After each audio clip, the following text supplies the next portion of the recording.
All right.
Ladies and gentlemen, welcome back to the Banner Saga.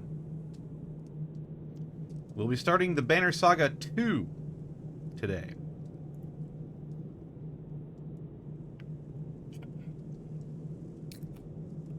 But first, let's go over a recap of what happened during the last game. When the sun stopped in the sky, life continued as normal. Then the stone-armored dredge reappeared, ancient foes from the far northern reaches, and the world was thrown into chaos. Giant Varl defenders were slaughtered, their strongholds destroyed.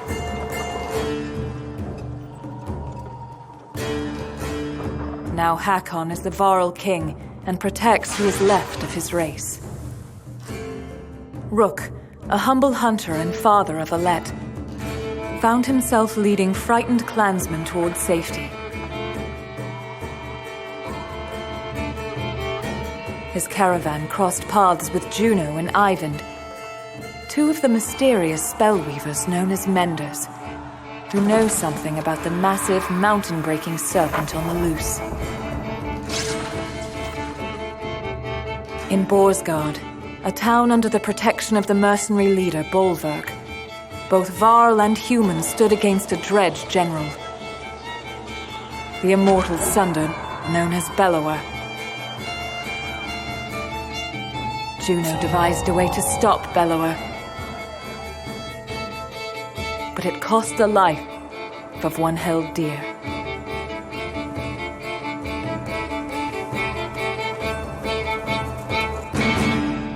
The saga continues. And that one we held dear was Rook.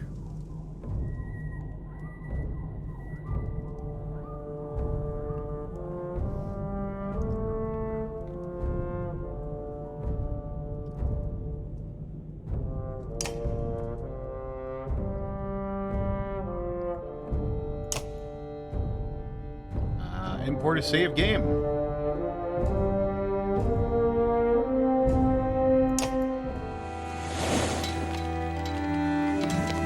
we go. Tíminn líður áfram, eins og straumþung á sem fleytir okkur áfram. Time continues washing over us, moment after moment, like waves on a coast. Some more fierce, more violent than others. So few of my kind, the giant war, remain alive. Even so, I find myself wondering if humans, while able to bear children, suffer more for the loss of loved ones. Several weeks have passed since we slew the Sunder known as Bellower, But the chaos of the world did not wither as we hoped. The world is breaking. We sail aboard hastily crafted ships for the safety of Arberrain, the human capital. But the river curses us with a clear view of the dreads, assaulting another hopeless village.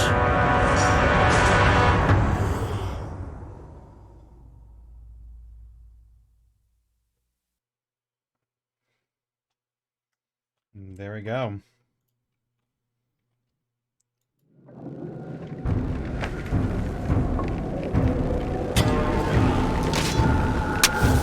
There he goes.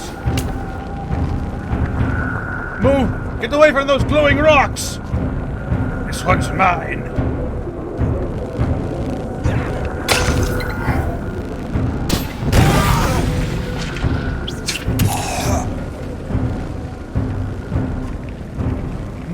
No! To the depths with you!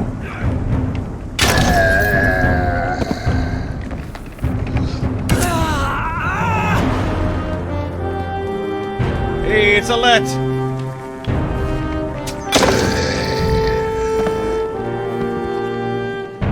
We'll handle the rest. Pull back!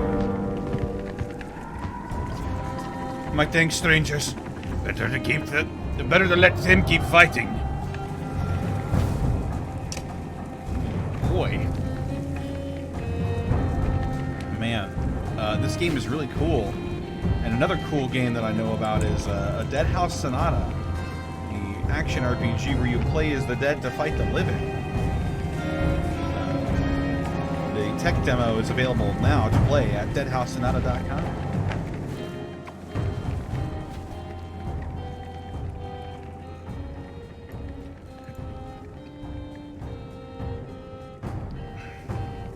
Portrait show initiative, yada yada.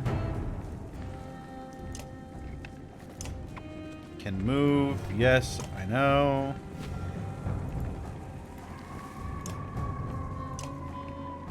I know.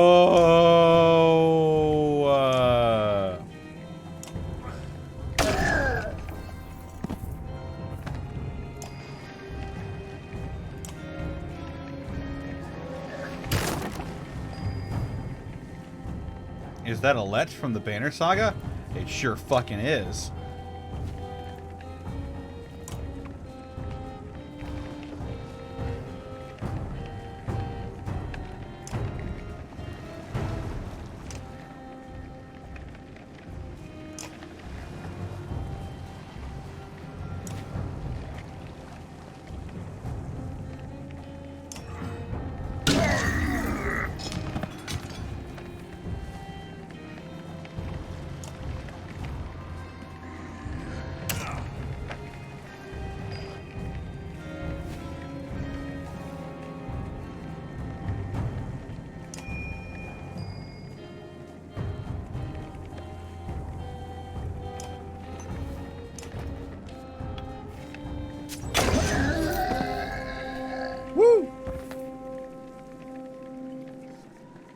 He did it!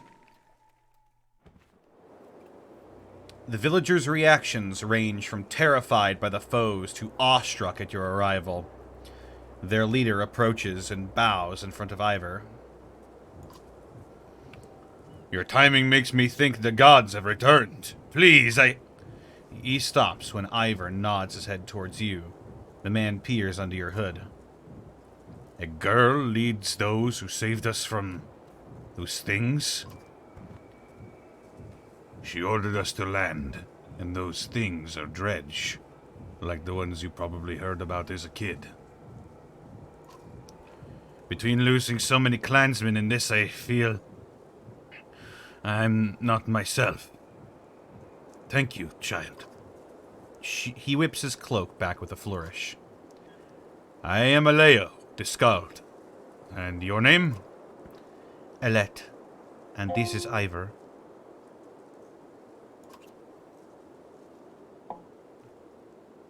Ah, names destined for history. Sounds like the brave poet is going to use us in a few proper verses. I'll even make them rhyme, given the time. His smile seems genuine, as much as the concern that follows. Do you have any idea what might happen, what might be causing the deep rumbling underfoot? Deep rumbling? Could that be that giant serpent again? The serpent in the sun, Redormir. I am no holy man, but joking about dead gods feels wrong.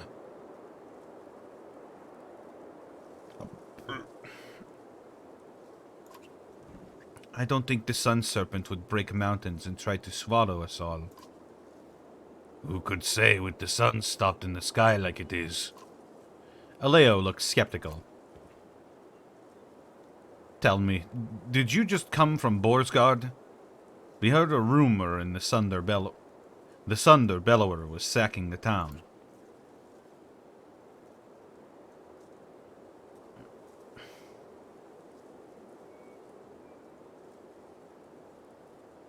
We killed Bellower.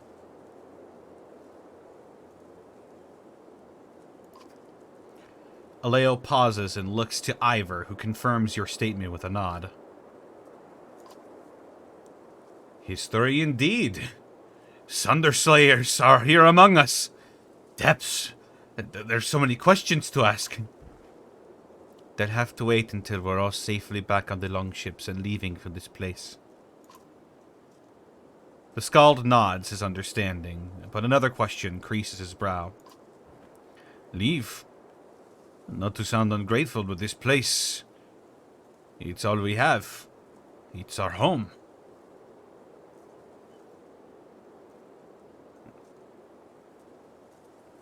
I felt the same when Skogar was overrun. Except we had the sense to leave while we were able. But my children... You don't understand. I know exactly what it means to be a child stripped of your home and family. Aleo takes a step back before lowering his head. Packing and tending to our dead will take some time, but I'll have everyone on the ship soon. You watch Aleo rejoin his family. Moves his hands too much when he talks. It's unsettling. You smile, but say nothing.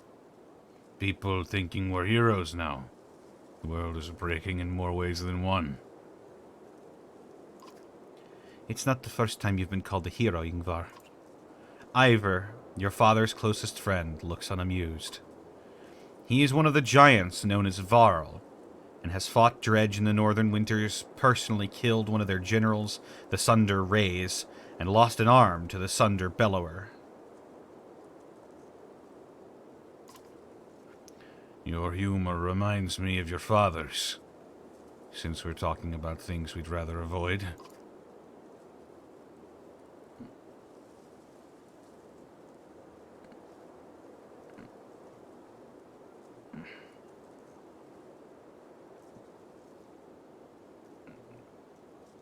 I know he's gone. I don't know how to let him go. No doubt Oddleaf could help more with that than a fatherless, loveless Varer like me. You look up to see Ivor staring off in the distance. Rook was the closest thing I had to a friend. I wish I could have done more to protect him. You suddenly hear the centuries of life in Ivor's voice and imagine all he's seen. Ivor, I'm not sure you do let go. You just keep going. He walks toward the village, leaving you alone with your thoughts.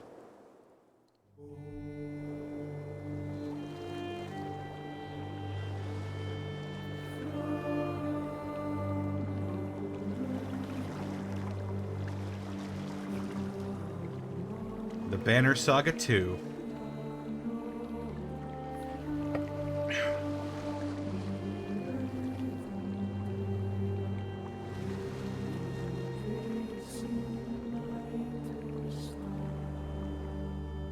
Chapter 8. From their homes, all must flee.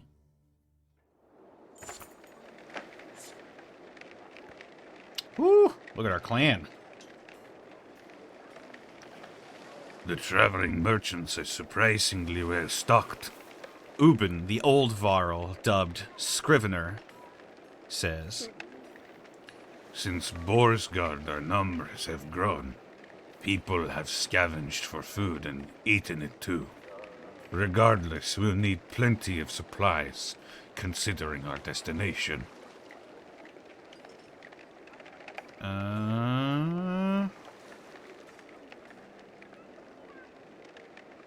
Where can I find the merchants?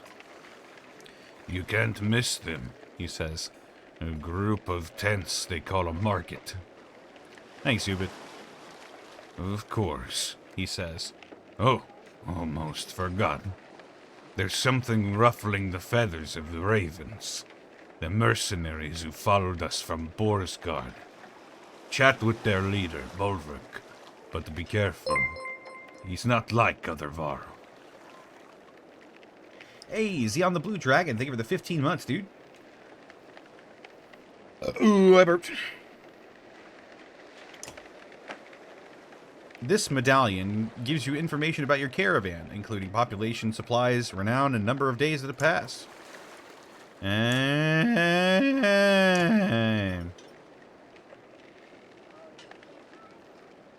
It'll give you 5 per renown, and you need 7 days of supplies to survive.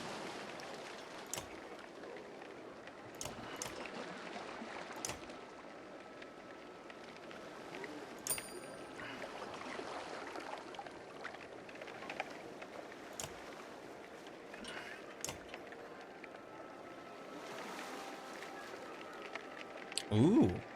Strav's Bond.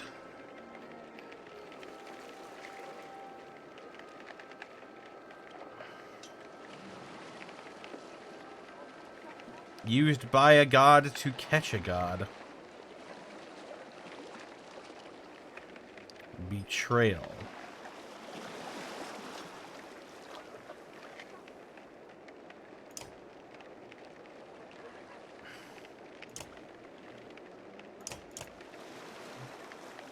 No, I need that renown to upgrade my folks. Alright. We got 30 days worth of food. I think we're done here. Let's talk to... Fuck it. Let's get this over with. Let's talk to, the leader of the Ravens. Forget his name. The Varl mercenary leader, Bolverk, and a rather large female fighter are talking to Juno, a member of the Spellweaving Menders Council. Bolverk looks annoyed. Nothing unusual. There is no haggling on this. You already accepted the offer in Borsgard. Get this one to do it. Get me to do what? If Juno is surprised by your presence, it doesn't show. She continues to stare straight at the Varl. Alette is seeing to the survival of this caravan, something I doubt you care to do. She's a little small for such a big role, isn't she?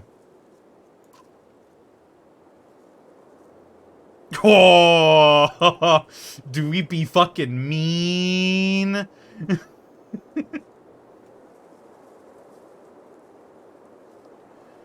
Is Alette a pissed off teenager?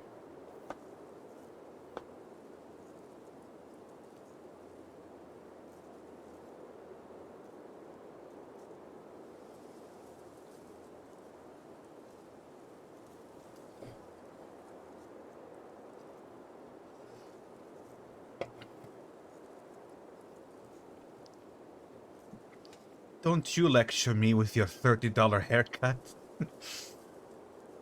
And you're big for your small role. The woman looks wounded for a brief moment before readying an insult. This would help nothing. What we were discussing is private. Her look at Bolverk says she's expecting him to keep it private. Ivan needs my help with healing the wounded. But we should leave soon. See Hakon at the dock when you're ready. Juno leaves without another word. Fine, Volka. One of these days, Claw and Fang will get thirsty for Spellweaver blood. Claw and Fang? His axes. The large axe heads are polished, the blades sharp, and the cheeks scarred from plenty of use. But it's the gray handles that stand out. They're unlike anything you've seen before. So you're leading this rabble now? Only to Arborang, then it's King Meinolf's job. Like he's got any answer to any of this. He'd royally piss himself if he ever saw a dredge. The pig-tailed fighter laughs. What's your name? I'm Fulka, a shield maiden in charge of keeping the ravens alive. Bulwark gives her a stern look, but she doesn't back down. I already know who you are, chieftain.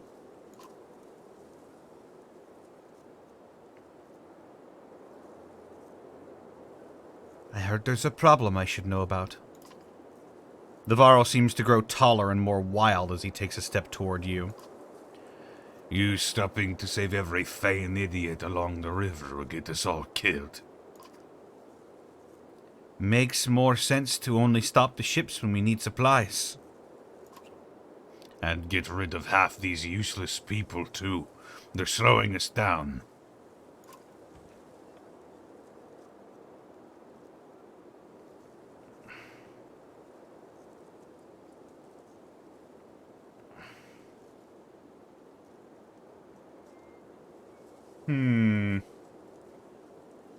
These guys are a-holes.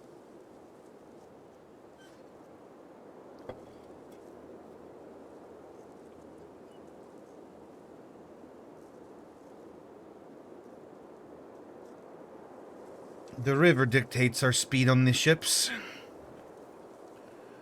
You've got rowers? Use them. I'd hate for an accident to happen out on the water. Bulwark snorts and turns his attention to a large sealed cart behind him. His bear-cloaked back indicates the conversation is over.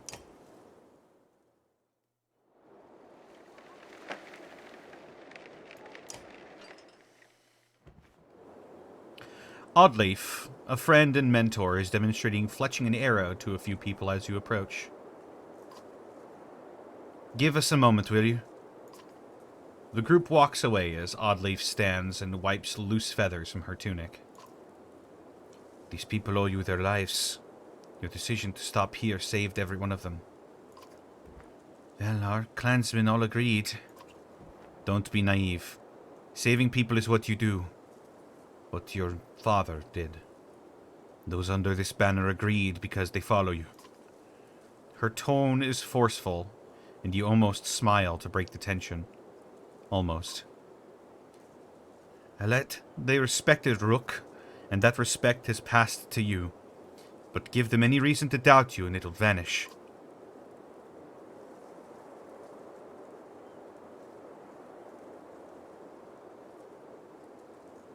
Then I won't give them a reason to doubt me. She stares at you for a drawn moment before nodding.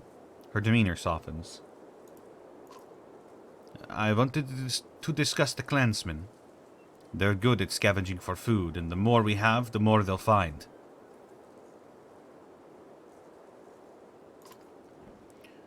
Training some of them to fight will help keep the others safe, but it takes time, and I'm not sure we have much of that to spare. As our leader, you're expected to decide how many fight and how many look for food. I'll keep that in mind. Thanks, Odd. You turn to leave, but Oddleaf stops you, and she grabs you in a tight hug. Rook had a way of making it easy for all of us to be stronger. Her words seem as much for her as they are for you.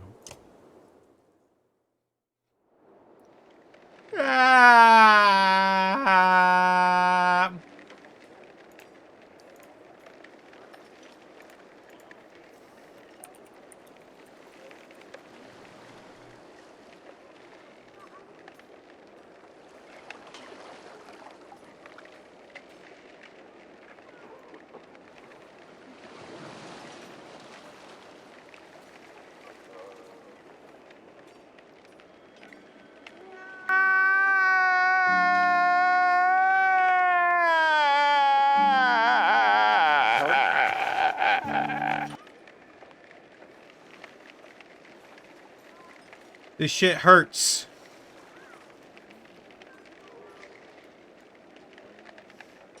This game fucking sucks. Where do we look at our dudes?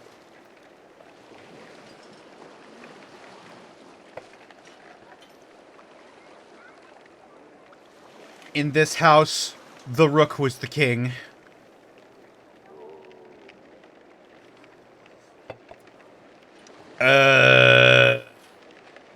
I'm hanging on to our renowned. Let's get the fuck out of here, y'all. The wooden planks of the well-used dock creak as you walk across them. Hakon, a warrior recently acknowledged as king of the Varl, paces on the dock. Not sure I was made for this, He says as you approach. Commanding in battle is one thing, but deciding how many chickens we need to bring. I can help if you need it. The giant raises his eyebrows. You've got your own battles to fight, little one. I hear men saying they don't want to follow a girl. Improving yourself while being compared to the previous leader of your clan isn't easy. His mood darkens. Vognir's death still doesn't sit well with me. I aim to figure it out, but for now, let's sail. After lighting the funeral pyre, the last villagers find seats on your rickety longships built of scrap wood, scavenged in Borisgard. The ravens find space around a large cart on their black-sailed vessel. Oars slowly move all the boats into the river's current.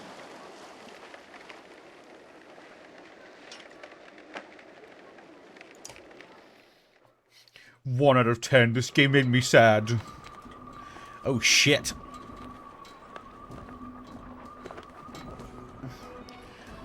Banner's fucking big.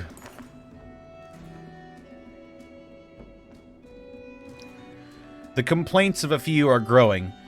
What does she really know about getting us to Arborang safely? A smith says.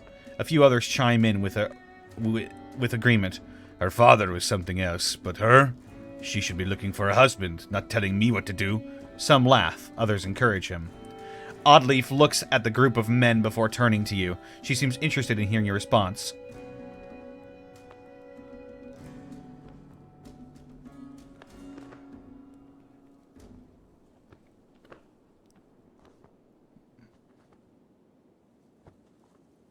My father was great. I hope to be remembered as fondly. To Rook! Someone shouts. And to his blood flowing through Olet! The caravan joins in, cheering, drowning out the complaints of the smith and his men. Oddleaf gives you a faint smile. Morale improved. Huzzah!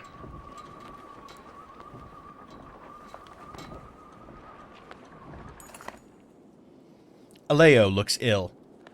At least it's not the brackish sea, he whispers to himself as he steps around the rowers and baggage to speak to you.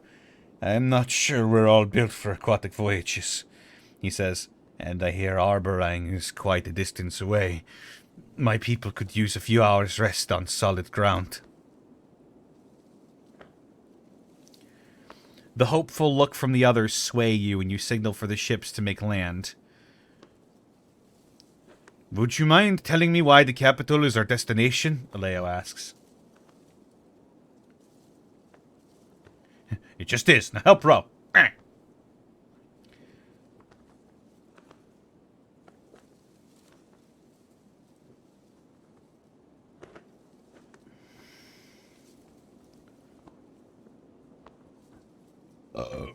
The Volca Juno says menders there can protect us.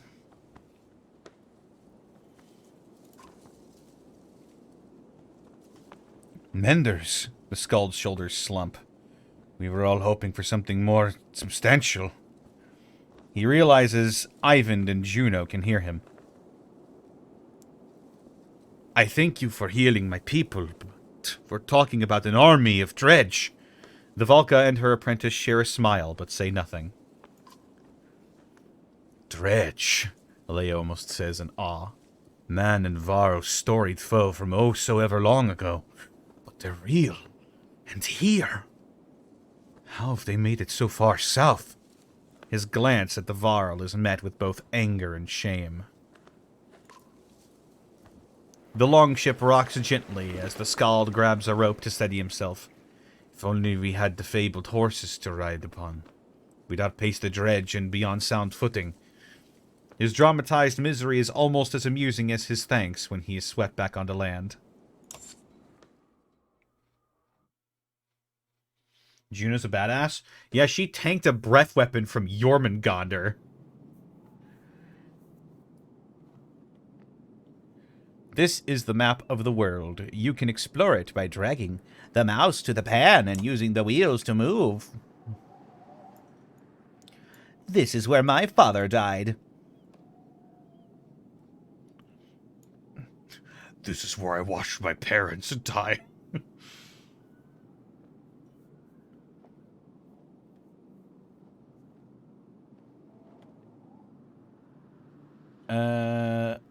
Are horses mythical in this world? That's the first time I've ever heard mention of horses. The things that are pulling the wagons seem to be like oxes or something. Weird animals.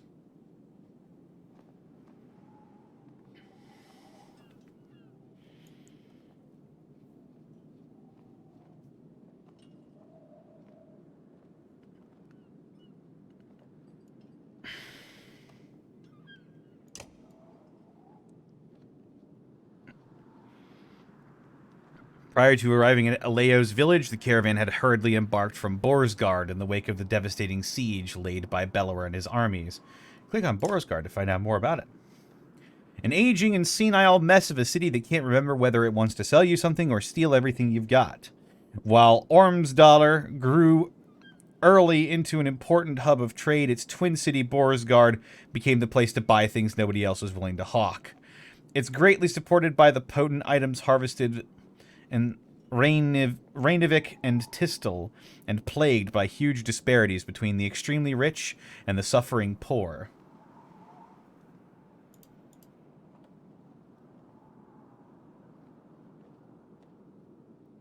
The caravan is attempting to reach Ormsdalr by river, on the way to Arborang. Click on Ormsdalr to find out more about it. Where is Arborang, though? Ah. We've got a ways to go. As Strom led some of the first men east, Ormsdalr was one of the most important places they settled, nestled in the crook of where the Ormsa River splits. If Borsgard and Ormsdalr were twins, Ormsdalr would be the righteous brother trying to keep his evil twin from hurting anyone else.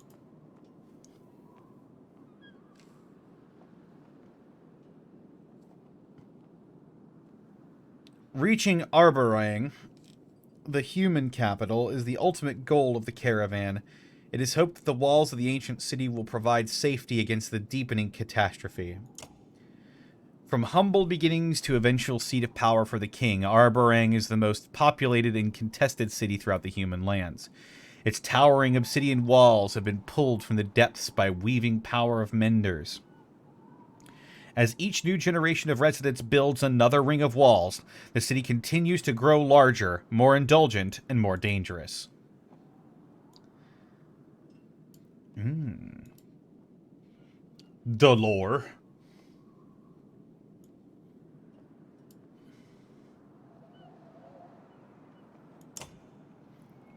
Rundwall was once a vast nation. The Civil War divided mankind, and a leader named Strom set out for the east, intent on creating a new kingdom there.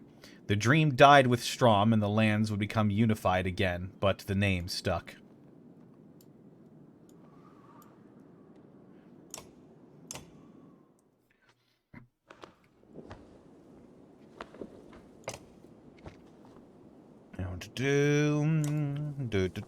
Morale drops during continuous travel when supplies run low. In order to raise morale, you must camp and allow your caravan to rest. I should probably do that more this time. Morale. Number of days worth remaining supplies is shown here. If the caravan has insufficient supplies, people will begin to starve and morale will drop. In order to maintain morale, heal injuries, you must rest in a camp. Furthermore, camping provides you with opportunities to increase your battle prowess and converse with your heroes. Click here to camp.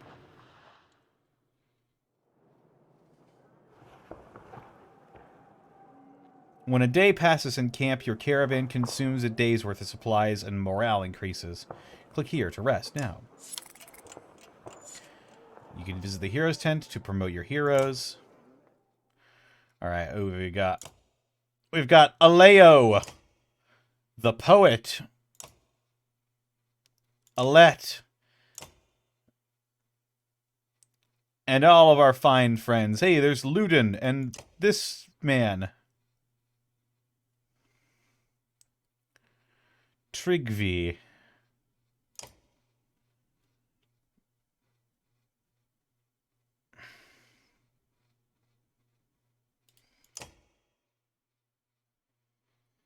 Dunder.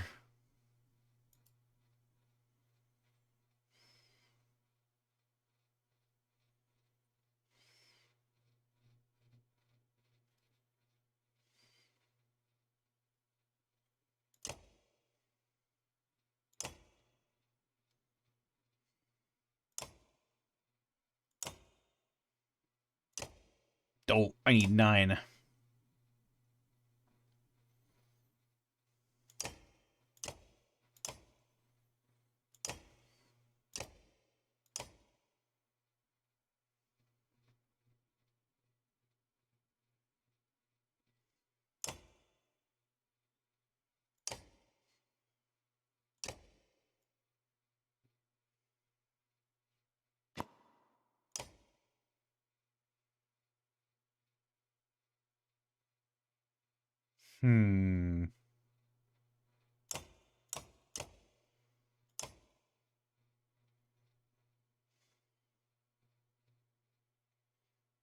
Spordrecki brr.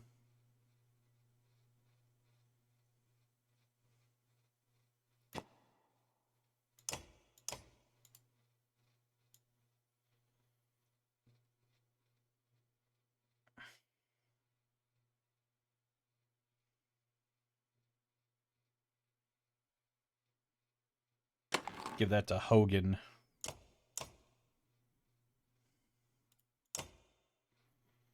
+2 break. Give that to Moger.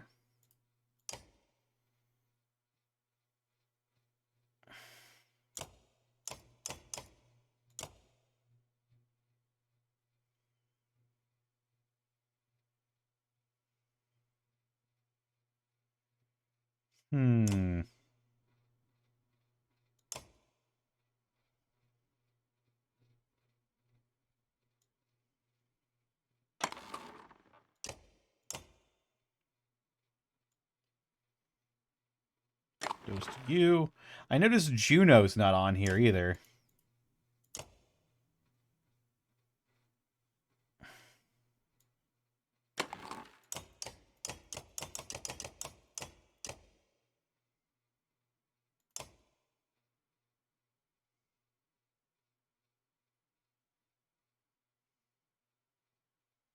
Jarl Seal.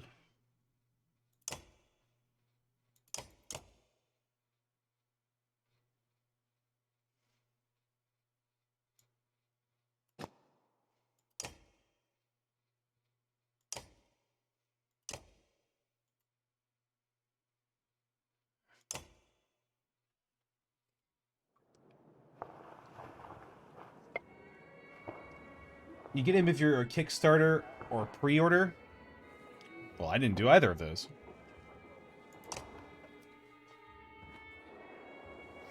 A strangely familiar man with a spear and tattoos beckons to you. His movements are somewhat odd, almost comical. You wouldn't be confused.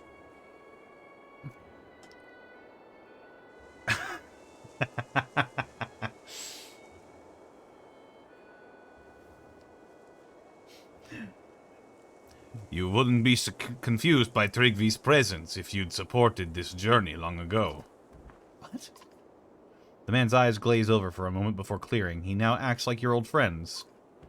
It's hard to push a spear through a tree. Easier to turn the tree into another spear. Wait for Trigby to continue. What? That's it. Shoo now! Ha ha ha! Shoo! Trigby starts laughing. It's disturbing, and you walk away, and you hear him singing. Yellow and blue will lie to you, lie to you, lie to you.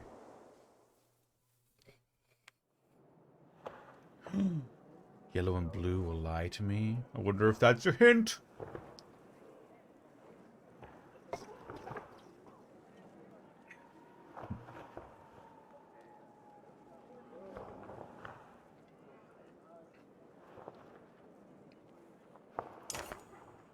Two men approach while no one is around. One is wearing a wolf cloak and missing a hand. The other is a guard with crazed hair shoved into a helmet.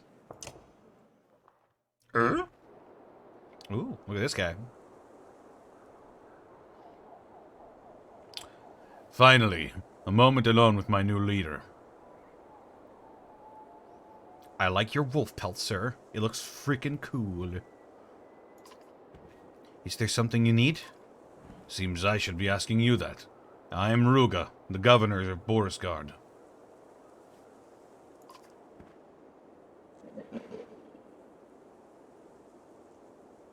Oh, it's good to meet you. I'm glad you feel that way. I've been watching you command from a distance. Not bad, so far. The guard nods his agreement, but says nothing.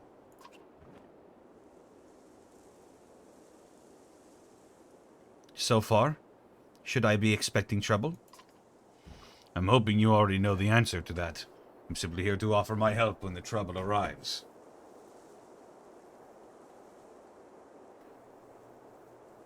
I burped. What help can you provide? You've never been to Arborang, have you? You never been to Arborang before, right? I've never left Skogar before all this. A pretty girl rarely needs to leave her village. I'm sure men were already offering to provide for you. But I'm from Arborang. It's different than anything you can imagine. Different how? It's the seat of power. Twice as many people as Borisgard, all clawing to get closer to the king. It's a sight, but it'll probably scare you. I'm not easily frightened.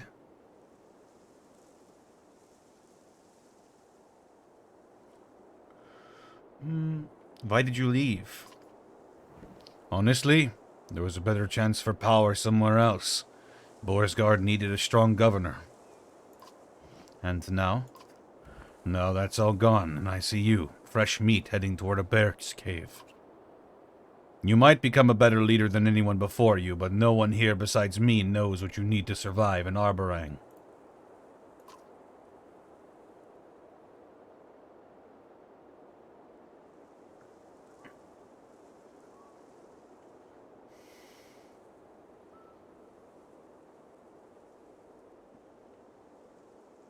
You're very sure of yourself.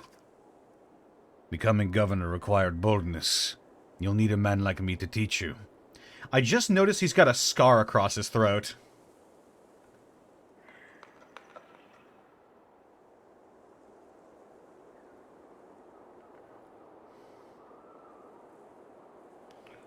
Whoa, cool. He smiles, and with emotion, he and his guard depart.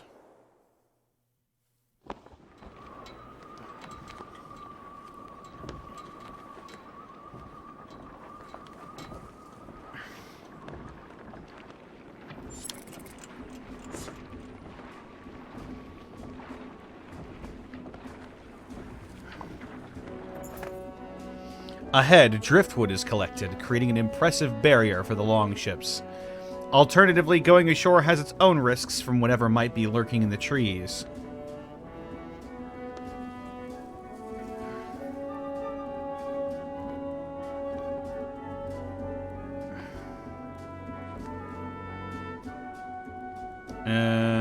Bank the ships and set all the axemen to chopping.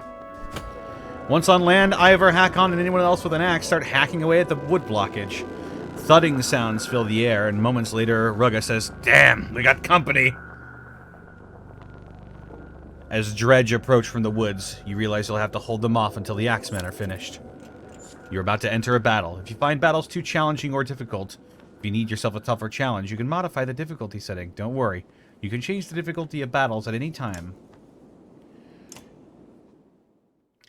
What a load of baloney. Let's get Prince Luden in there.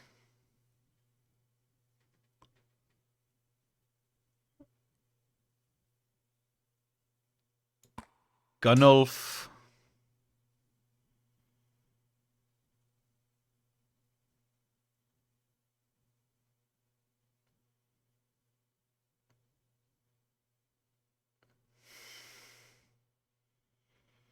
And Moger. Woohoo!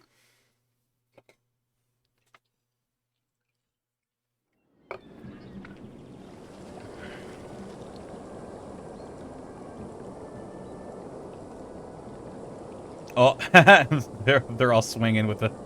Hey, it's Hogan and Mogan.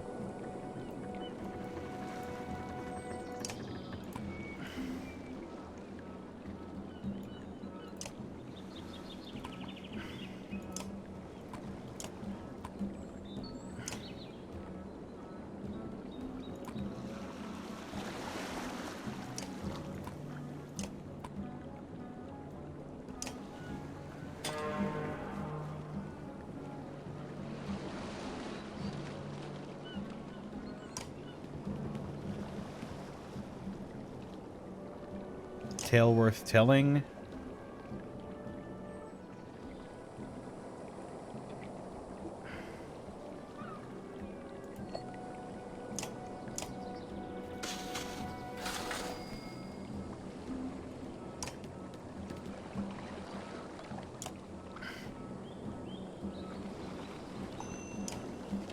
Break that armor. Get that debris cleared. Hurry!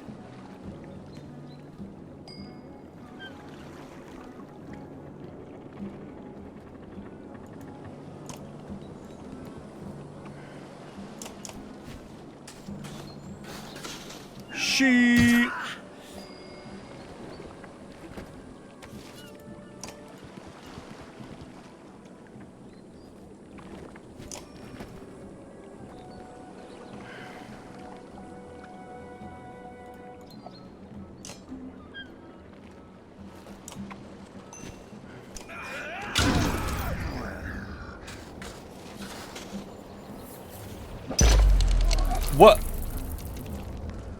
What a dickhead! He just smacked his own guy. Wow, what a dick.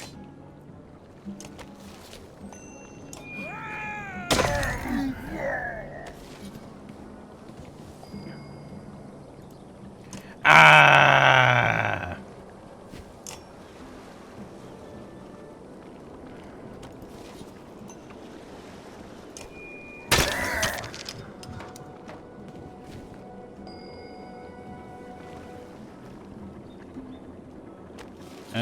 What's this guy's ability do? Tale worth telling. +1 will to all allies if standing within 2 tiles of an ally who delivers a killing blow.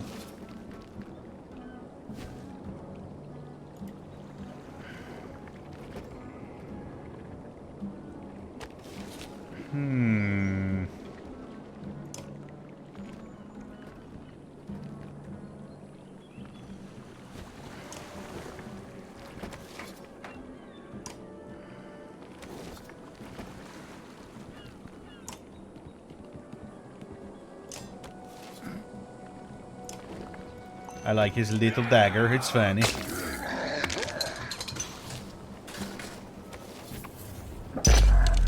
Dude, these guys suck.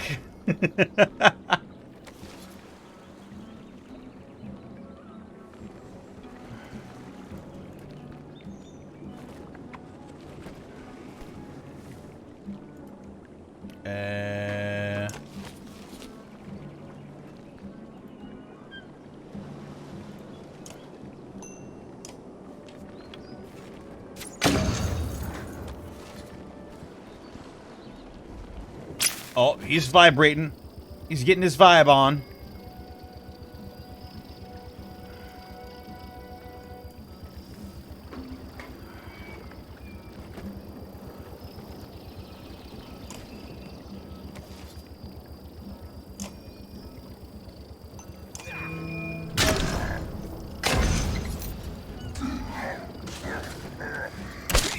Oof.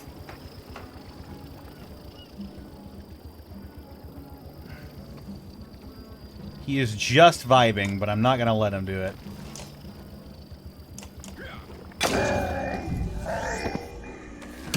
Oof.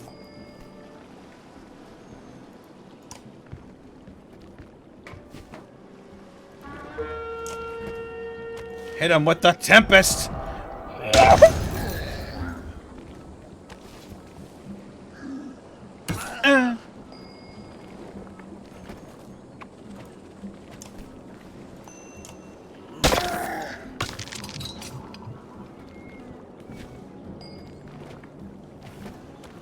What the? Oh shit. Get him. Ah, kill. Wow, oof.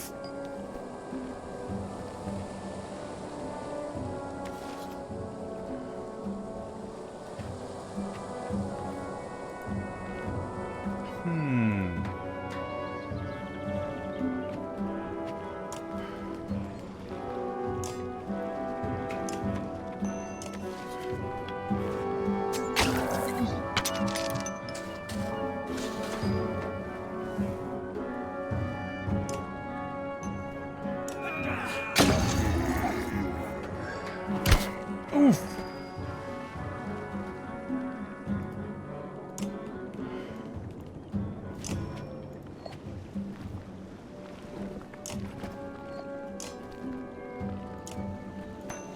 Yeah, die.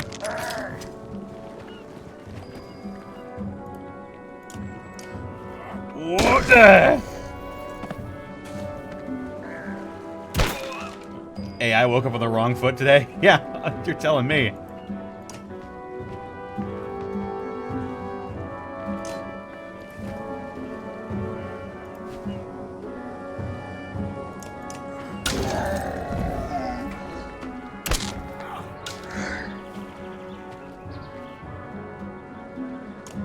Oh, get him, Maleo.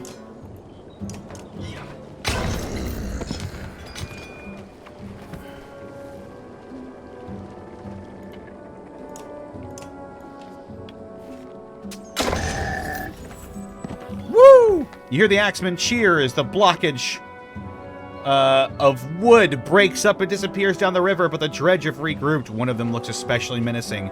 The fighters around you are already tired, but could buy everyone else enough time to safely board the ships. Continue to stand your ground with those around you. I said... There we go. Jesus. I don't know why I wouldn't let me do it. To join the others is when we finish our job here, you say. Those around you laugh and brace for another round of battle. Oh god. There he is.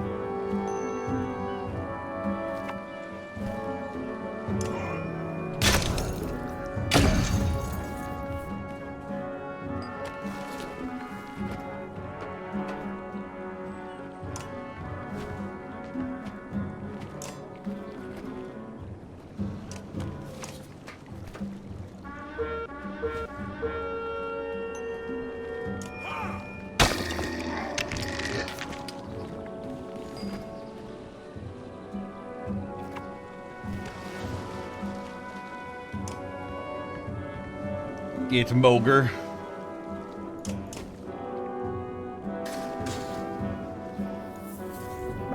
Ooh.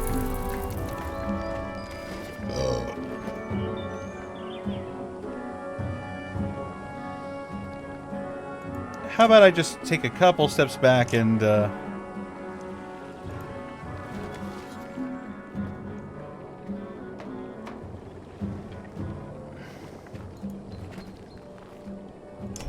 we go.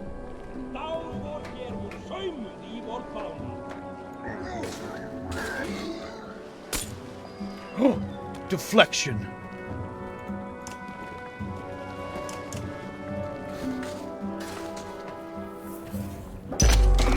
What? No.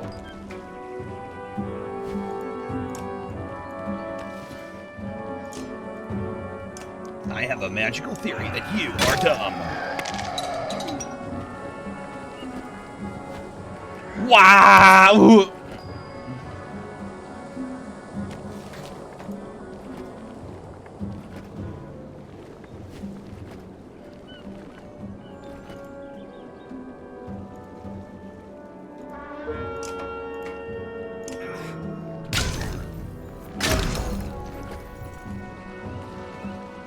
Uh-oh, wow!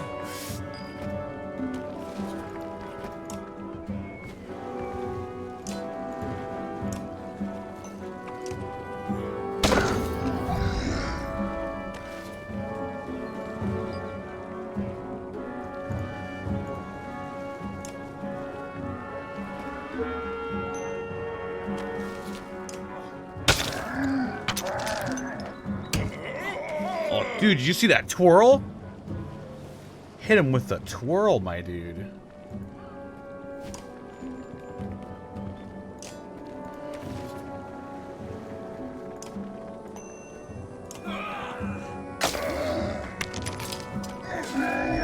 Ah!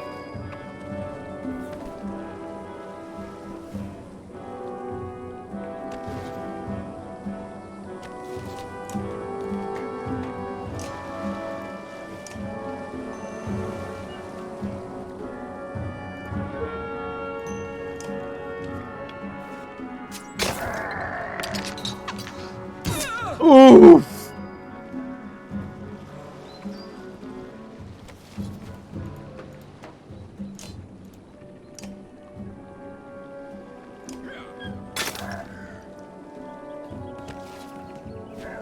Wow! Ugh.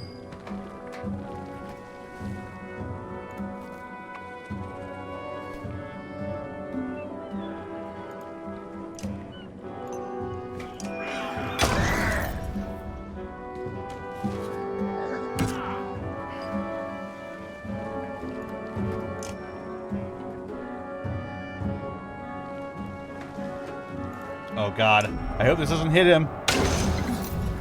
It didn't. Hooray! Oh wait, shit, no, ah, fuck.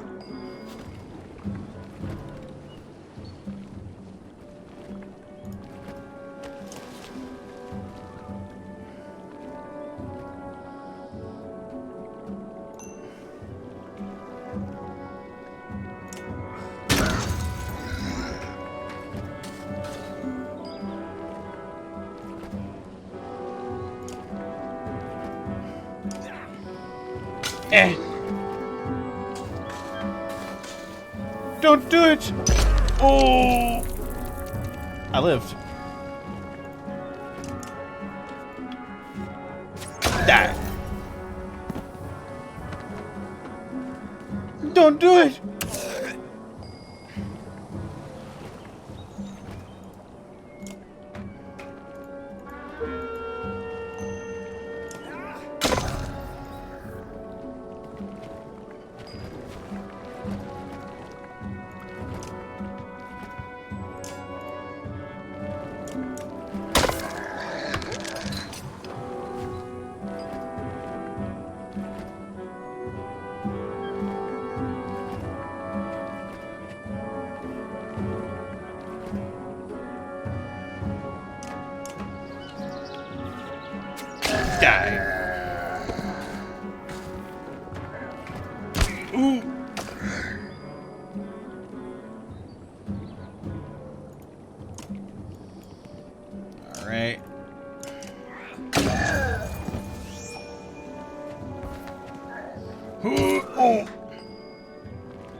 Alright, Alette. Time to show off that special something you got.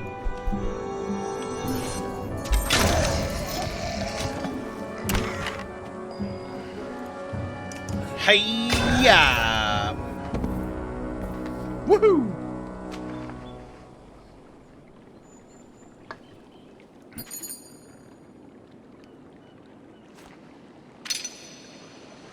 Trigvi, no! Gunnulf, no! Aleo, no! Shit. Why weren't you at Viking practice? Some of our heroes are injured. We should camp at the...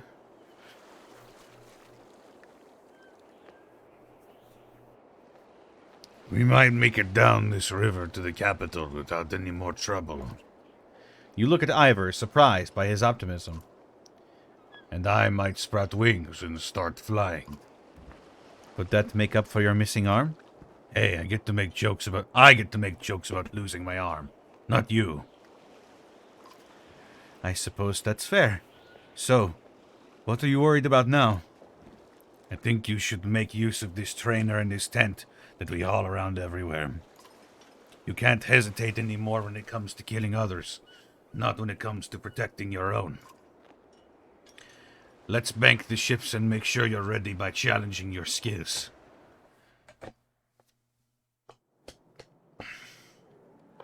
This is the training tent. You can train at the training tent. Click on the training tent to begin your first challenge.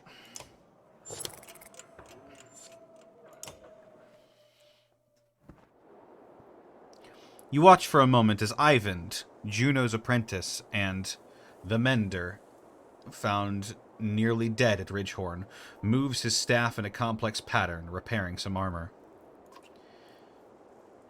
Not a bad festival trick, right? Care to give it a try?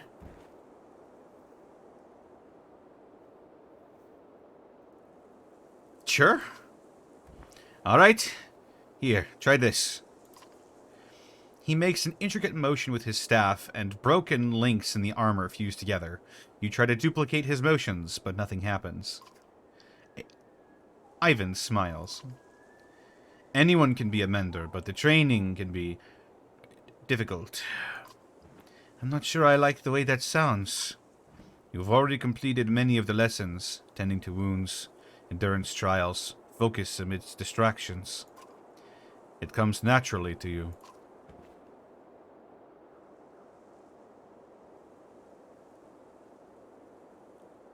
But a lot of others here have done the same.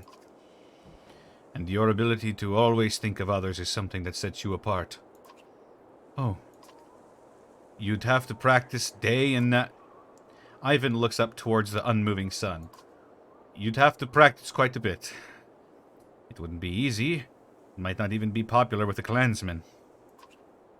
They're a little skittish around Juno and me. You're not making it sound that great. I've never been much of a recruiter, but mending has its advantages, both on and off the battlefield. Like using lightning to bring down an ancient Var bridge? Ivan grins and picks up the armor. Hopefully not. Anyway, mull it over and we'll talk about it again. I've got to check on the fighter who was wearing this.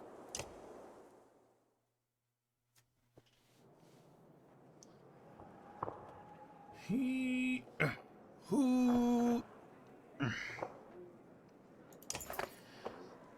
Oh my god, this guy. Well, come on in and let's have a look at you, Sven, the trainer, says. After a quick assessment, he says, Yep, looks like you could stand to learn a few things. I've got 5 challenges for you, and you can finish them all before we get to Arborang. Well, I'll let everyone know if you've impressed me. Ha! Sven's laughter is full of phlegm. Let's start with a few of the basics. You think about what he's saying. You feel up for the challenge? I'm ready. Then we begin, Sven barks. Abarakadabra.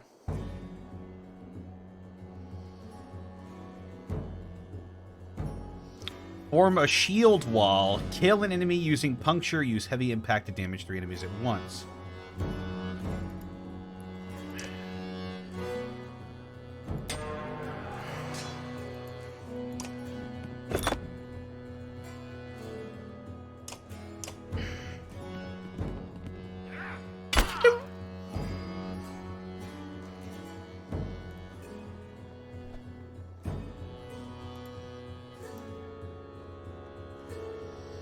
Is that all I have to do?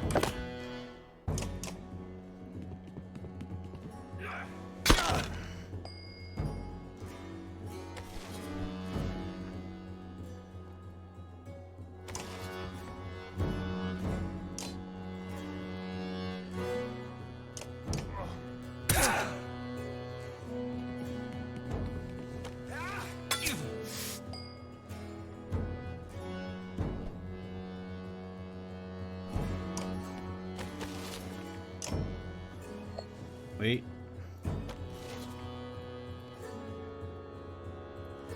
If your archer is stationary and the enemy's armor is damaged, kill him.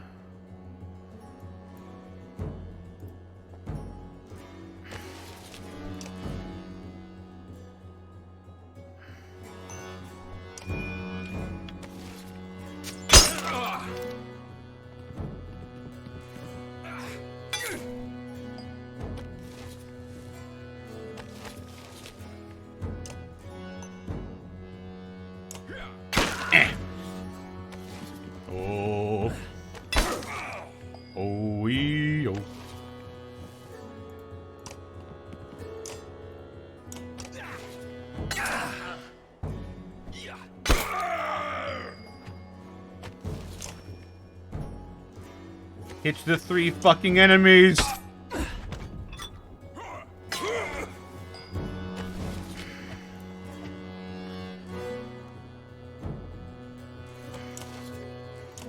Kill. Woo! I did it! Success!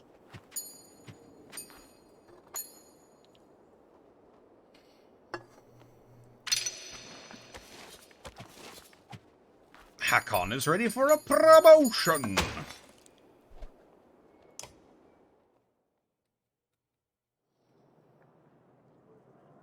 Check back frequently for more challenge sessions or spar anytime you like. Now, see, that's a good improvement, because previously, training is just doing mock battles, and then, you get experience points for doing mock battles.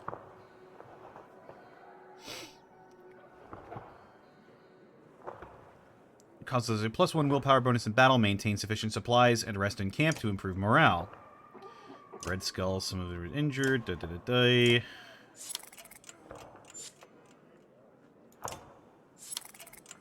we go. All of our people are healed up a bit. Let's go ahead and dole out some of these promotions, shall we? Gunnulf, you're rank 5 now.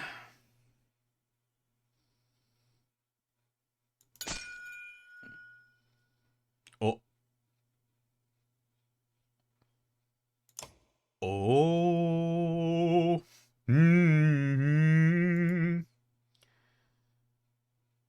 This unit has points available to spend. Activate one of the buttons below. Break is the amount of direct damage you can do naturally to a weapon's to an opponent's armor. You search for their broken straps or torn mail and then make them pay. Puncture. Dodge.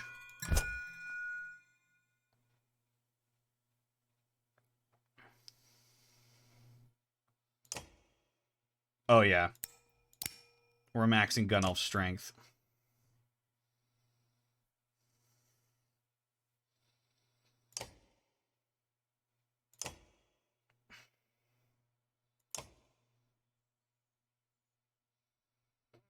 And, of course, we're going to give him Dunder's Hand.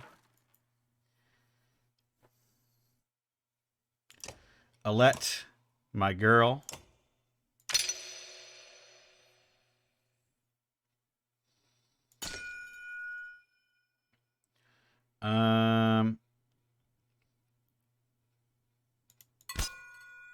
Hunker down. Cause puncture.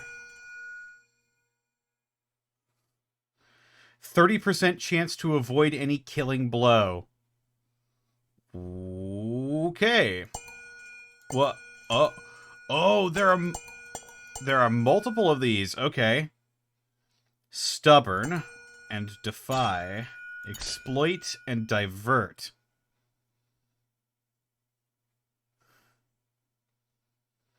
A small twist can turn a crushing blow into a scuff on your armor.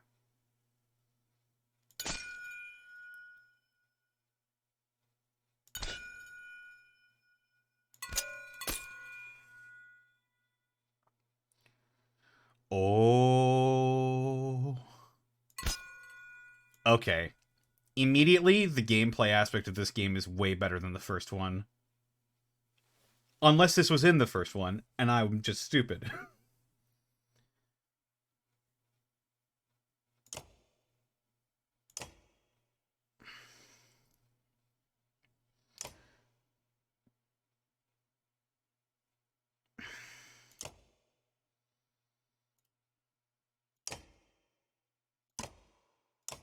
Why not? Oddly, if you get a promotion as well. A promotion!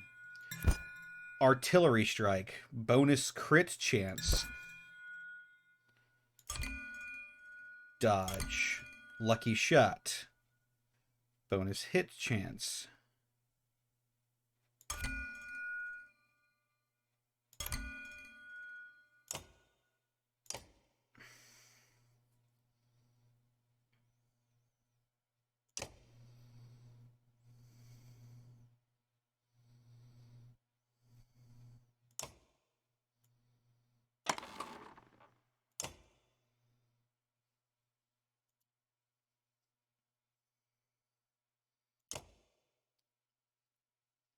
Mogre's a good boy. Let's give him the rest of this.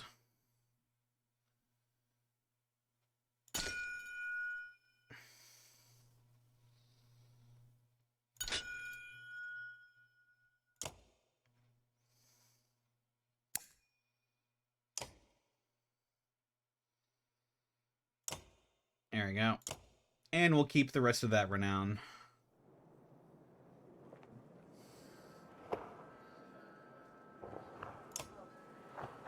Alright. I think we're good to leave now.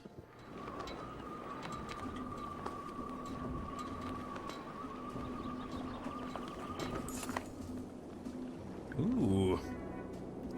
You look at all the food freshly placed in the supply carts. What's this all about? You ask Oddleaf. The clansmen are trying to help as much as possible now, she says. Whenever they can, they'll forage for nuts and berries or fish and hunt. She hands you a piece of fruit. They may not know how to fight, but they can keep us alive by keeping us fed. Well, hot damn!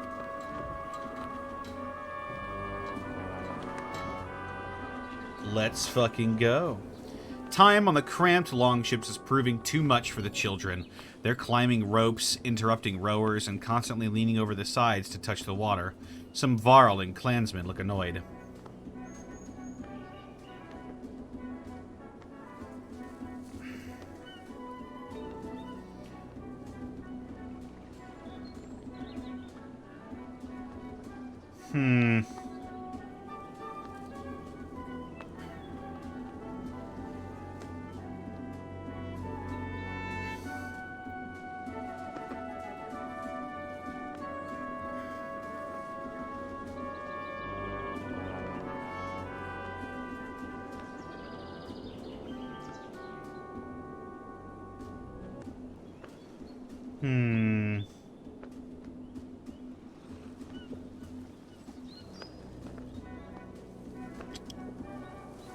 What should I do here?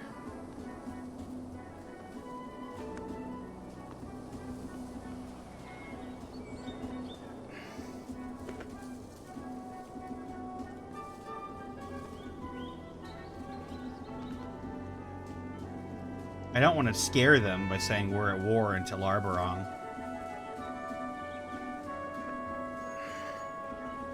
Move families to specific longships.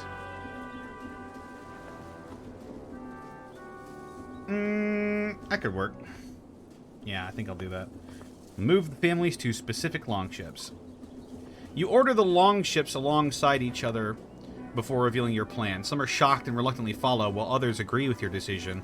The rearrangement takes more time than you expected, but the vessels are soon moving again, with children only climbing over those with children of their own.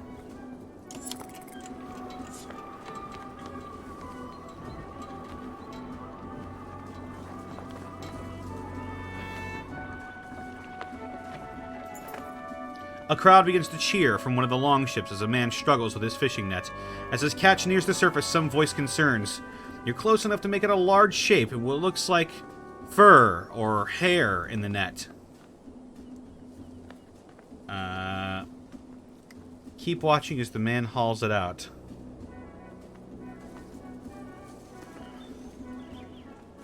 There's no way he caught a bear, right?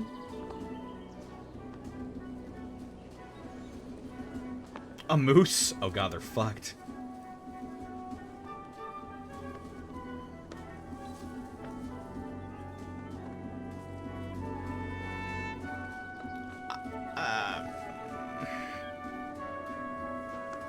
I'm gonna keep watching.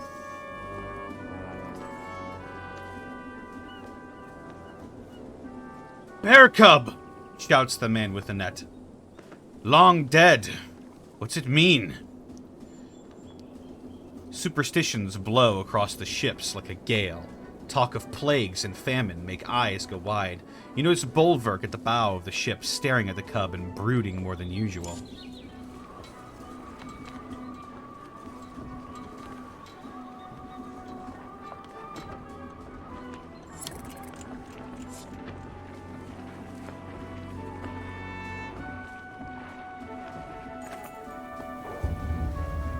Shouts from one of the rear longships grabs everyone's attention. The quick construction is proving faulty, and the ship is taking on water fast. With dredge on the bank and all the other ships almost at capacity, you consider your options.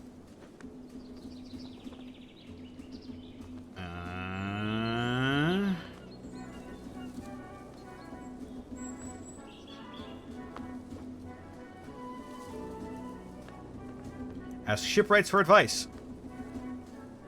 We'll need her out of the water, says one. Nonsense! Just plug the holes with some cloth and tar for now, says another. As they argue, clansmen begin jumping from the sinking vessel and grabbing for ropes and extending oars. Most make it aboard the ships, but not all.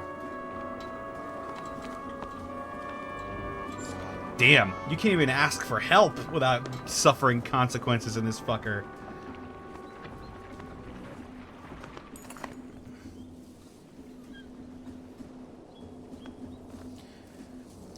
Smoke from a village catches everyone's attention and the longships begin to slow. I doubt these scraps of wood we're floating on can hold anymore, Ivor says. You feel the governor's gaze on you as he slowly shakes his head.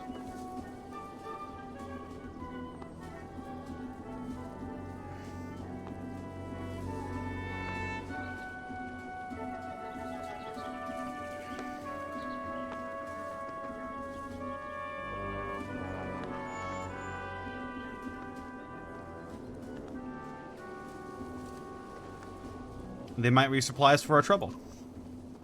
Ivor cocks an eyebrow. And who will resupply them when they realize the trade routes are blocked by dredge? You give him a look and wave the ships to shore. When the ships land, you and a few others rush towards the smoke, but the closer you get, the stranger the situation. There's no sounds of battle or people panicking to put out fires. Keep going, Bolverk growls. We'll see what the dead are carrying.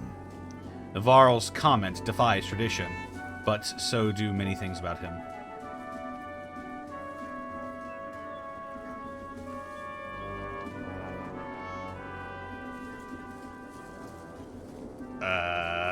No, I'm going to push this shit village to investigate. A barn is the only thing that's burning. No one is around. Unusual, Oddleaf says. Some kind of trick?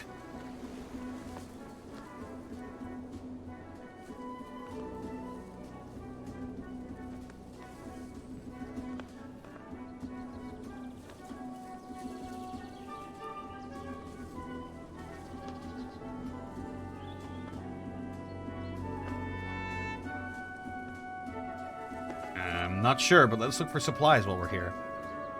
The village is stripped of anything useful. Those around you are frustrated by your wasted effort.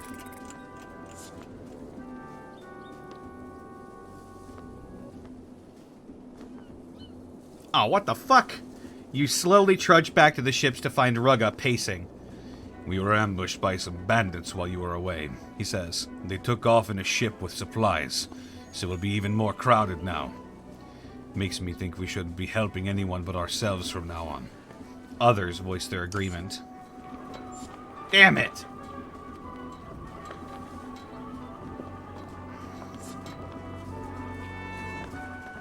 Well, at least we foraged some stuff. A large clump of hazelnut trees look like a good place for clansmen to stretch their legs and gather supplies. Once on land, the children laugh while kicking around leather-wrapped balls of rags. You notice a Varl on the edge of the clearing, silently staring into the woods. He's watching a lone dredge grunt stalk a squirrel. Might be 100 of them in these woods. The Varl's whisper is still loud enough to scare the squirrel and alert the grunt. It looks at you and the Varl before slowly backing up.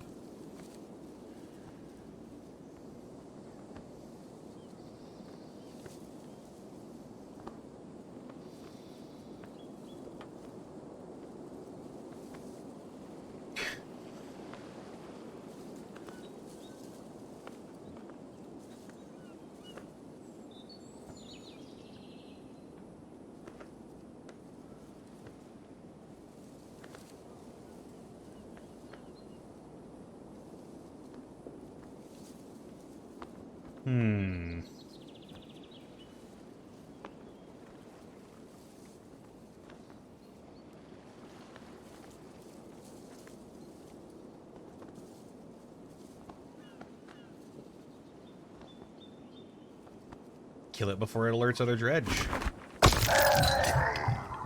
Your arrow wedges between two plates of stone armor and the dredge cries out in a strange warble. It runs, eluding your second shot before disappearing into the trees. The Varl, who made no move to chase the dredge, says, We'd better get everyone to stop looking for food and head back to the boats. He sounds vaguely irritated. Everyone watches the shoreline in silence, but no sign of a dredge force is spotted. Some complain about running from a single dredge, but most just stay quiet and vigilant.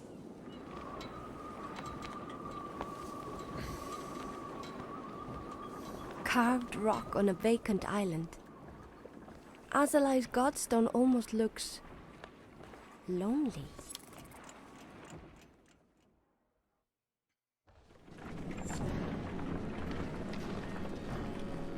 Ah, here we go. We're marching now.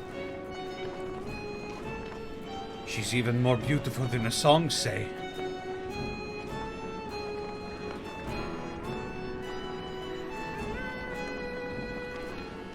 Hey, what's up, Blood Mage?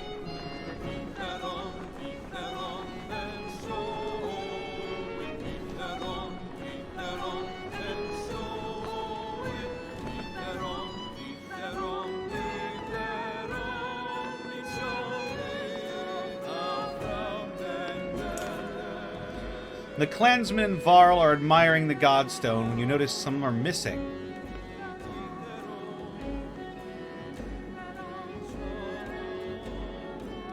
It's Bulwark and his ravens, Aleo says. They looked rather upset by my music and all the singing, he shrugs. If they'd rather hang around that large cart instead of joining us, I won't take it personally, but come closer. Let me introduce you to Asalay, the god of streaming waters. She's the curves of every river, a guide for those of us traveling unfamiliar lands. The Skald runs a finger over a small etching on the stone. Inscriptions for all those who were lost, but found a way back home with her help.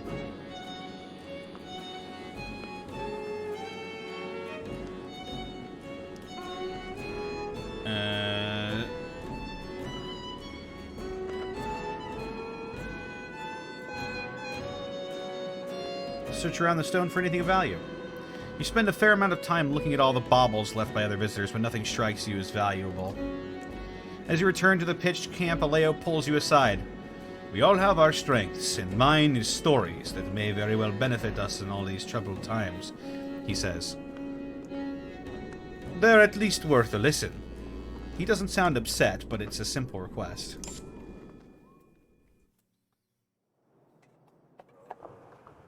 Yeah, what happened to bards being, like, lore keepers?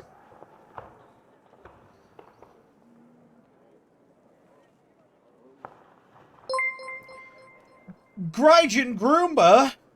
Thank you for raiding with a party of 85, dude. How's it going? We're here at the Godstone, playing some Banner Saga 2. How's it going, everybody? Hope the stream went well.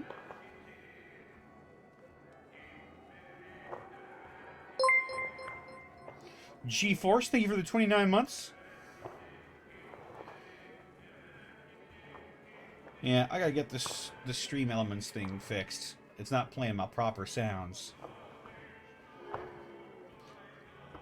Then again, it's been kind of a nice break from the pact is sealed, my power is yours.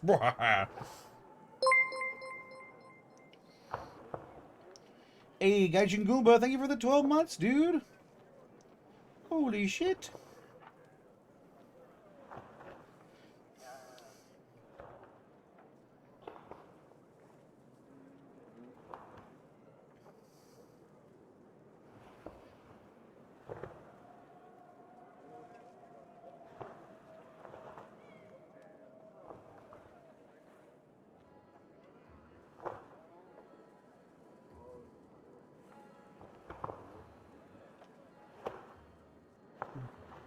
Gaijin suffered tip jar issues when he got a donation. Ah, yes. Well, it's just one of those things. It's just one of those things.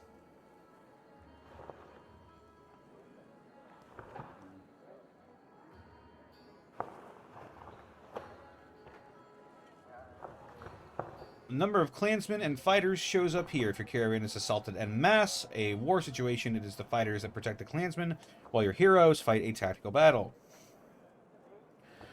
While your heroes fight a tactical battle.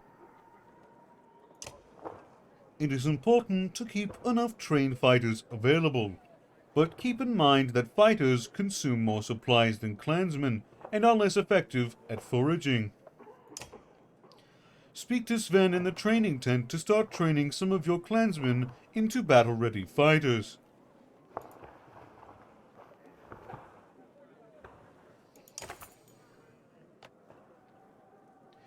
Well, come on in and let's have a look at you, Sven says. The trainer looks past you at some boys and girls eager to learn, teaching fighting to the young.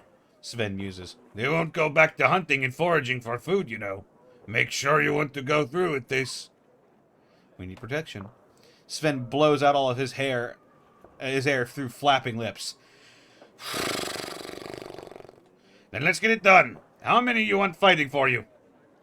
Can you do, 50 should be enough to give us an itch. Aye, Sven says, and leave most of the others with their families, where they belong. He starts calling forward a few to you. Got food for the day of training? Sure, start training. Consider it done. Sven whistles through his missing teeth. Morale has improved. There we go. That's a good number right there, I think.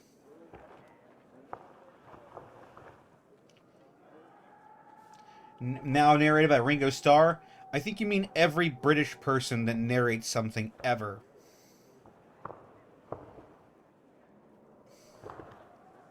That is their precise inflection, and it infuriates me.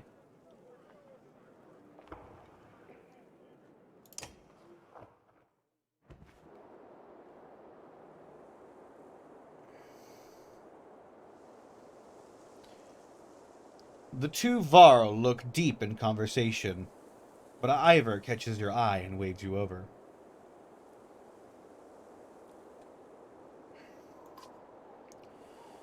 So, they've armed themselves and are running from something. But what? Hakon's becoming a dredge scholar, trying to understand the motivations of our enemies. It's just strange we've never seen their women fight until recently. Good thing, too. We might have lost the Great Wars. You think about what to say.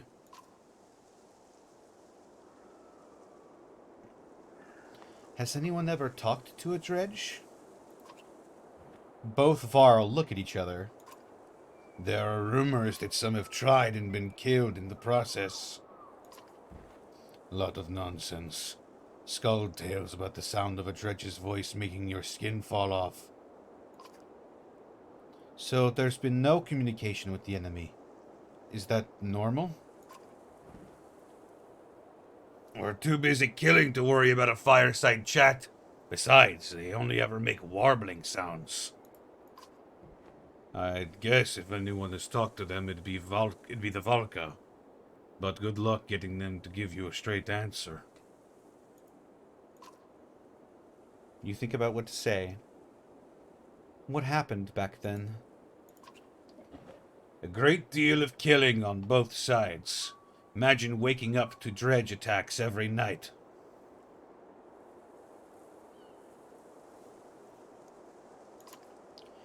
Back then, the sun actually set. You'd wake up to a sound and see nothing but glowing eyes around you. Ingvar probably told you never got close to pushing them back to the depths they call home. Actually, Ivar's never said much about the past. Oh? Ivar says nothing and just holds Hakon's stare. Well, he's probably got more stories than you would care to hear in your short lifetime. Juno says there's a darkness coming.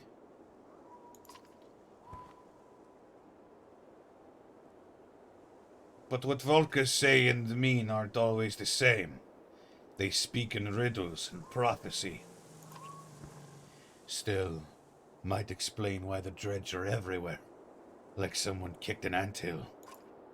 Maybe whatever's coming hit them first. Or maybe it's just a new tactic for a new year.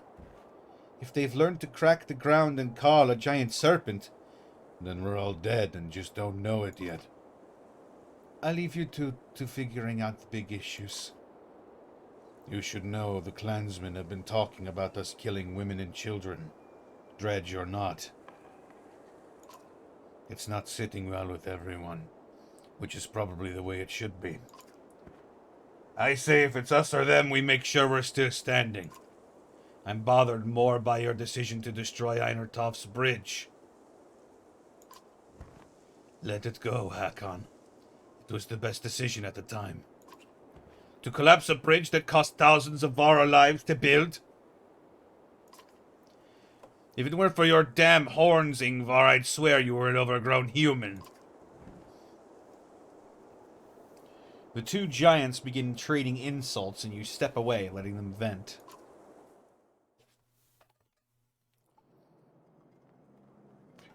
He called him a motherfucker to his face.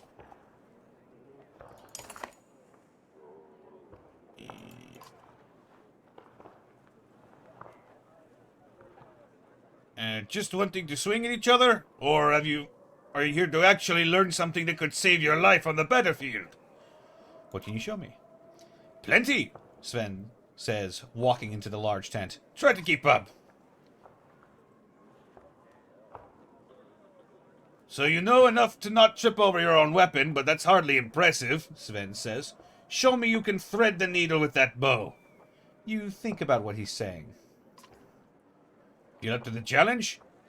I'm ready. Then we begin, Sven barks.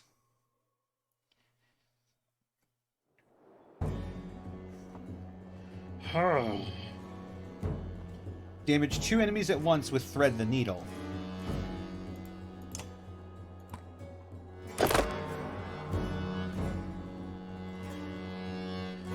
Lahi.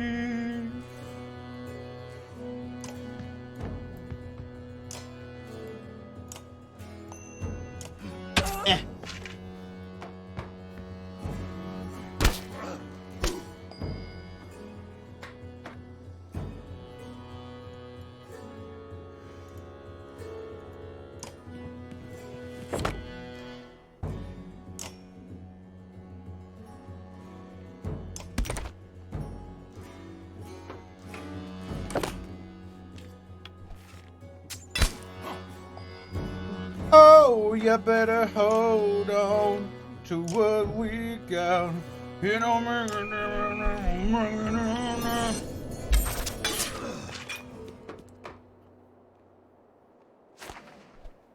I did it!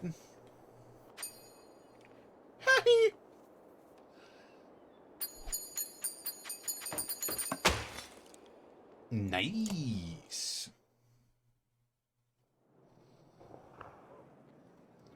Let's take another day of rest.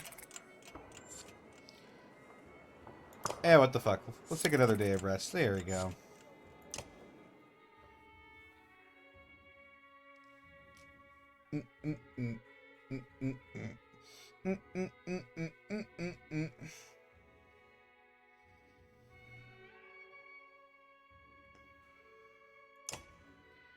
It's Hogan, brother.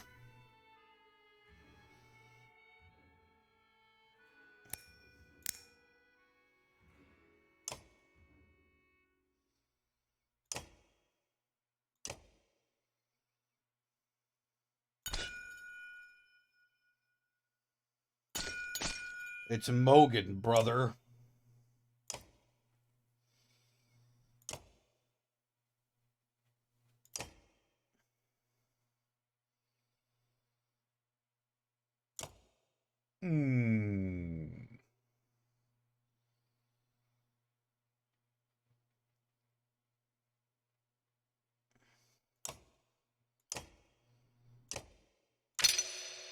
Let's get the girl up.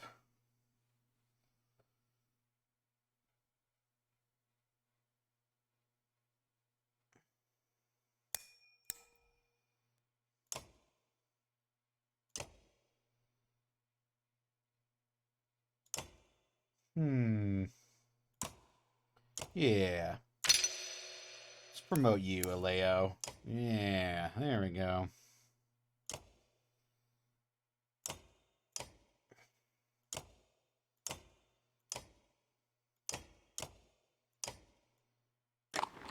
There we are.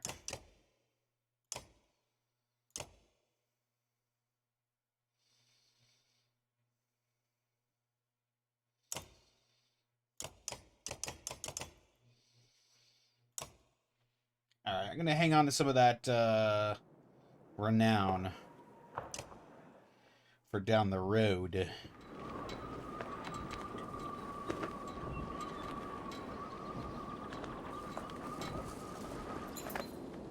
A desperate-looking lot of adults in Varl stand on the shoreline, waving you down. You'd probably look similar going anywhere with Ivor. They look hungry, but can they be trusted? Slow the boats and ask their needs. The basics, the Varl says. Food, safety, trade routes are empty. Of the 24 humans, half look like they've seen battle.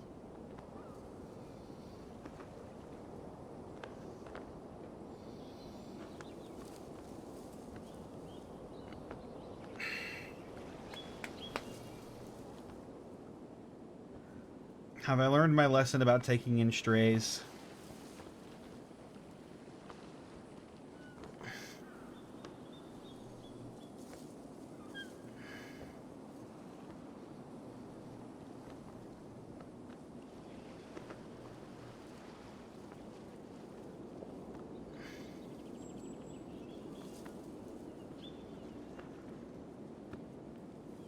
Come aboard, you'll have food and safety. Everyone carefully flies into a couple of less burdened ships and starts eating. Clip, the Varl says, as you take his name. Which you take as his name, as his appreciation. Yeah. I feel like I might have made a huge mistake just now.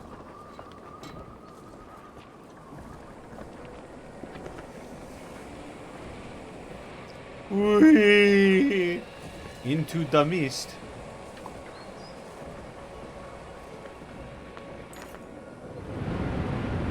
The sheer cliffs and boulder-strewn waters of the southern bank dictate the longship's course. The droning sounds of dredge accent their quicker pace as they follow your ships along the northern bank. dust and mist make it hard to see ahead. A hissing, rumbling noise grows all around. Waterfall! Shouts the sharp-eyed Nid from the bow of her longship. Oars instantly reverse and you nearly lose your balance. Oh shit!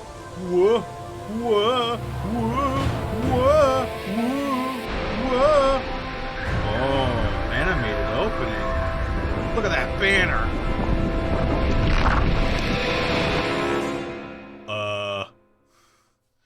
Don't think that was there before.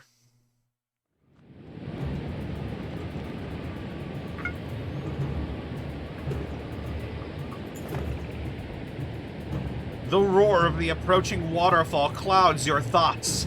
Though you overload the ships with clansmen you picked up, the archers' keen sight and warning provides some time to react. Only 2 ships fall to the power of the overwhelming current, though the screams of the family's fighters in Varl are difficult to move past. The remaining ship's rowers pull hard, heading for the dredge-lined northern bank. In their haste, the vessels smash against the sharp rocks. Split rocks as they push towards the shore. Some fighters are thrown from the boat, sinking in mud under the weight of their armor. Damn!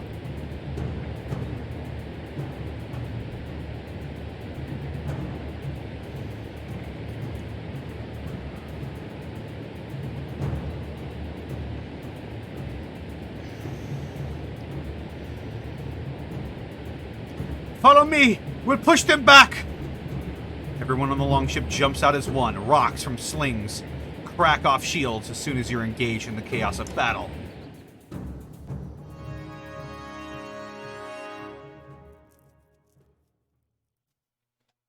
Alright.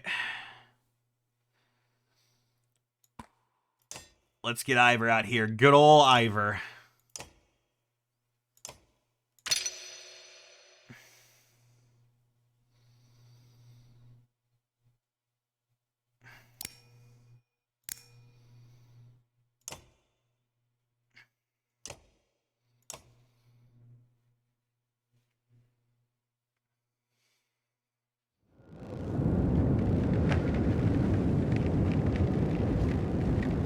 Fight with everything you've got!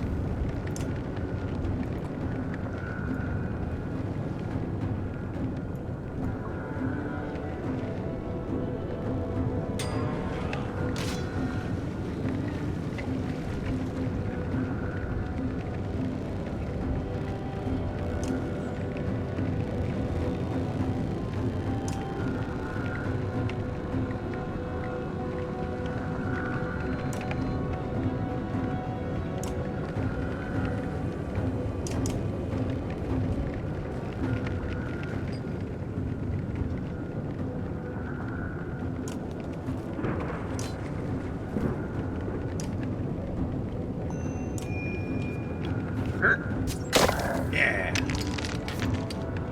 Watch your flank! Something skulks from the shadow.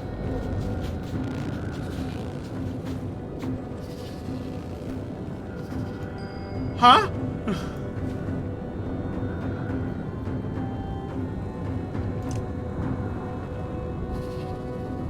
Oh no!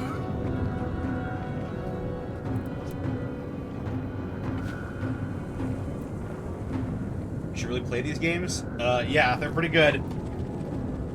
It's Viking. It's Viking Oregon Trail XCOM. Oh God! What the hell is that?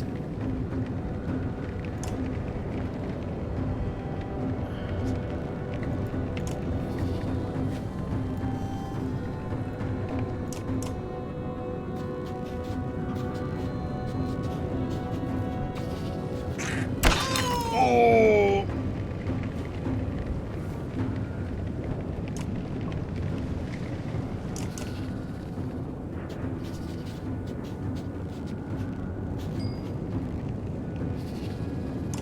Oh shit. Sock it to him, Gunnulf. Get wrecked. More of those damn skulkers. Uh-oh.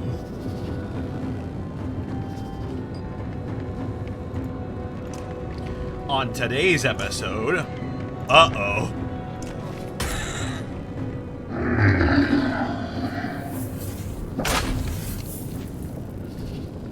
Huh?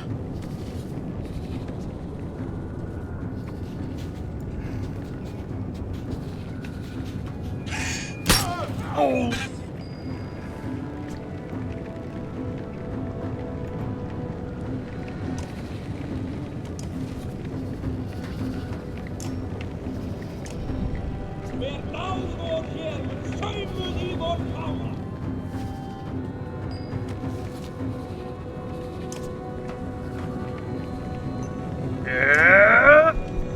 Three.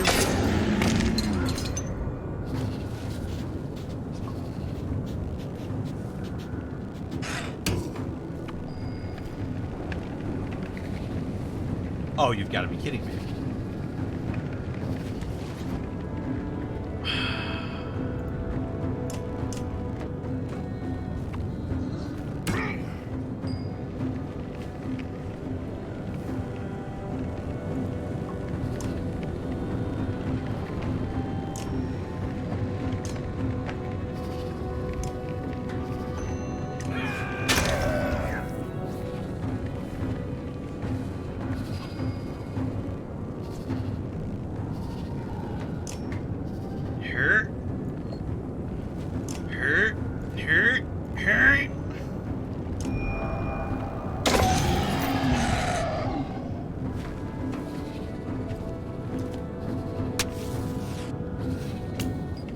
Uh-oh, whap!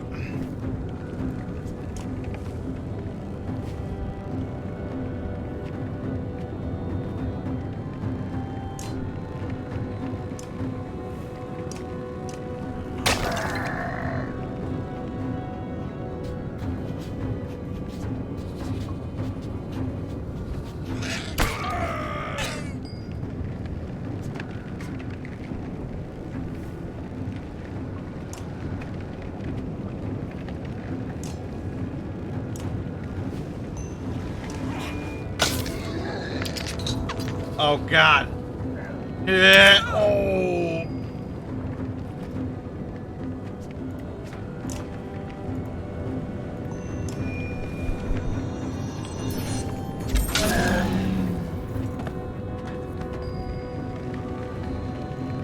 Finally.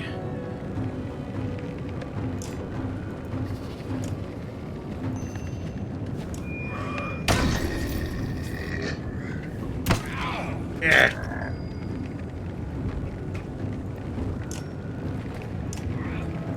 Yeah. Yeah. Ooh.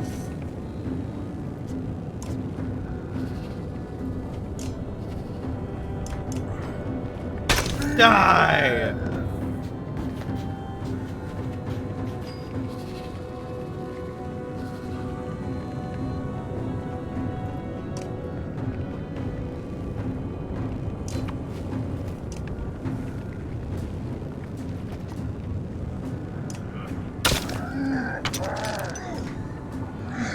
Nah. Ooh.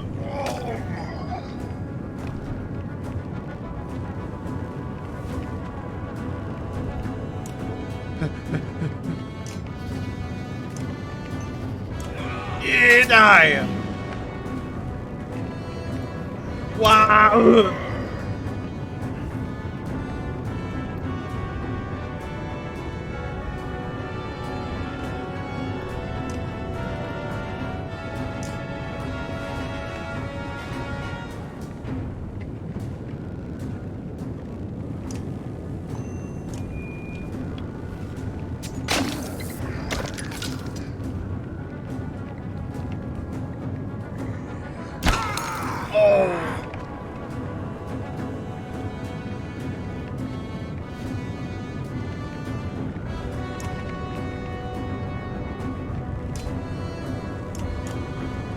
Die.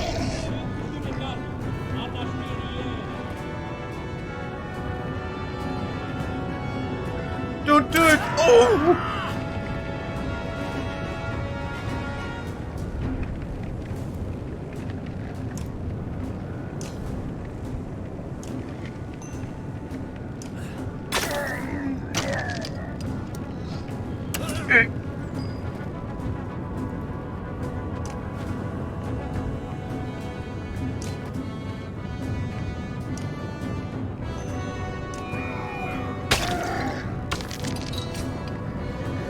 Oh!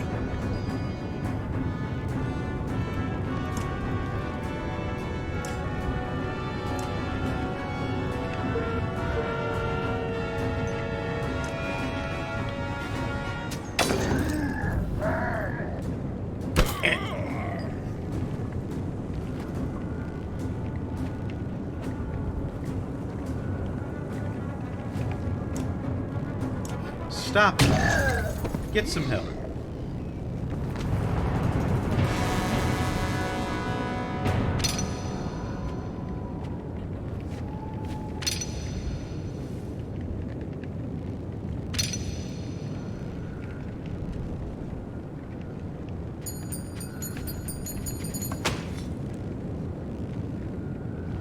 No, there is no... Well, there is permadeath in this game, but I don't think it happens during combat. Only in the Oregon Trail sections can a player, or can a character permanently die.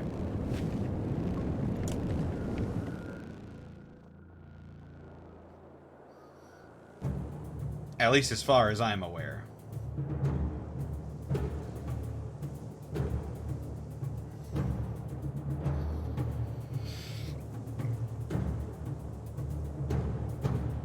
Hakon works his way through frantic clansmen on his way to you. We lost some good Varl on those ships. Humans, too. But you saved more of those along the way. Maybe too many. You look at Hakon with disbelief. I'm not saying I would have done things different, but some of those ships were too weighed down. As far as we know, this group is all that's left of my kind.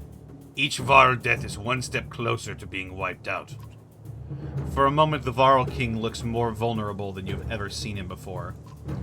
Hakon squints into the distance. Their next attack is coming, and this time they'll come in force.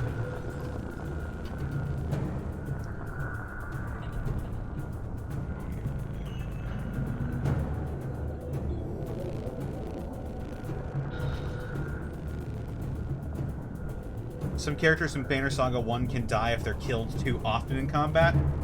Ah.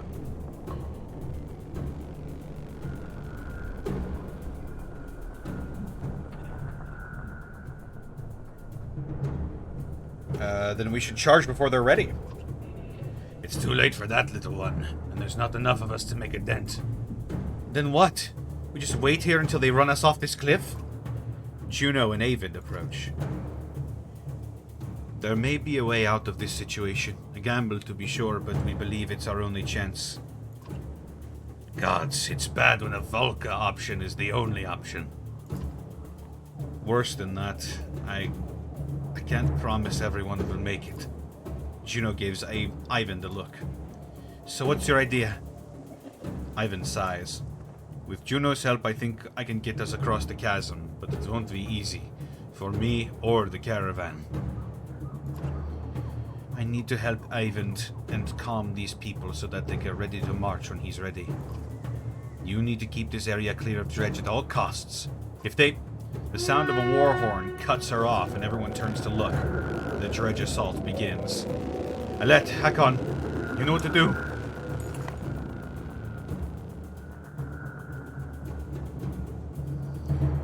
It looks like the force you trained is roughly the size of the enemies. This could go either way, but a victory here will protect most of your clansmen. Juno and Ivan move to the cliff's edge. Hakon, surveying the battlefield, says, Some supply barrows could make for a few barricades for your defense. Otherwise, it'll be a straightforward assault. I'm going to sacrifice some supplies for barricades. Men and Varl begin moving barrels full of food and gear ahead of the fighters. But they look your way for confirmation. You realize these supplies will be ruined in the fight. Not for them to continue.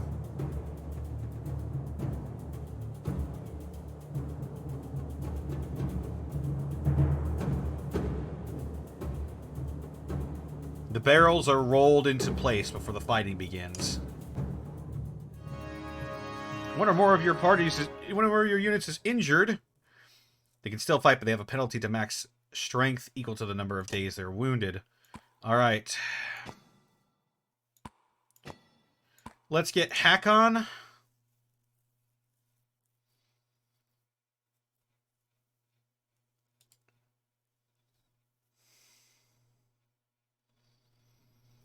Why the hell not? Let's get Hogan out there, brother.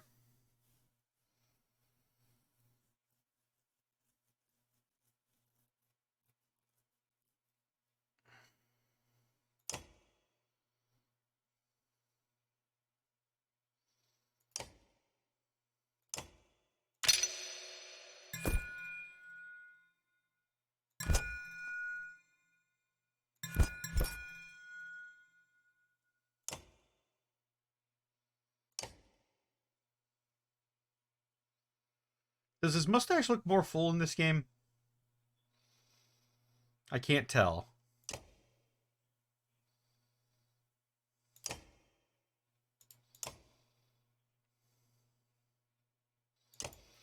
All right, then. Let's be about it.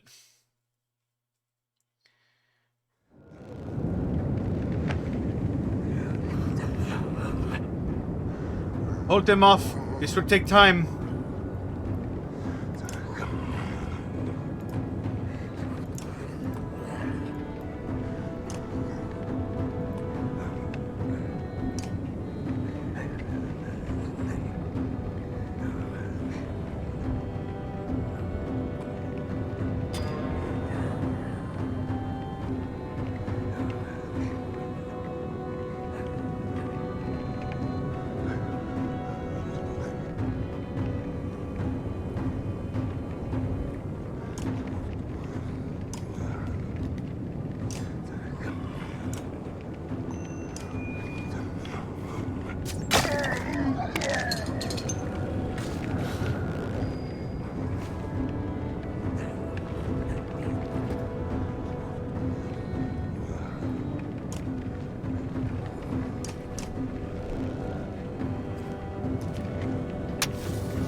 Walk.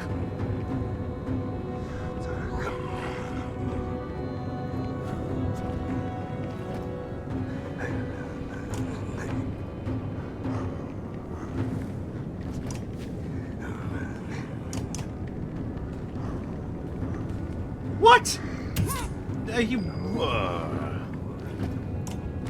Man. Whatever.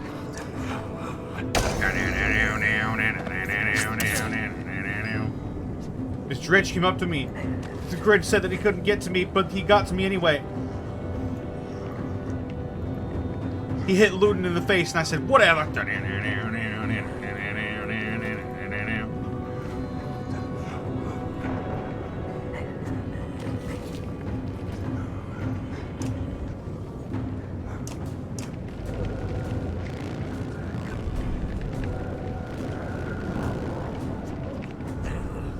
You must keep the dredge away. Yeah, okay. Get the fuck out.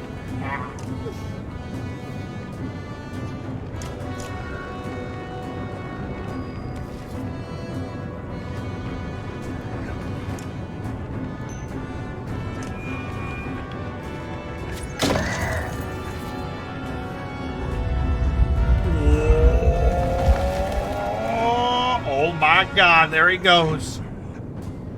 Concentrate, Ivan. You're doing it.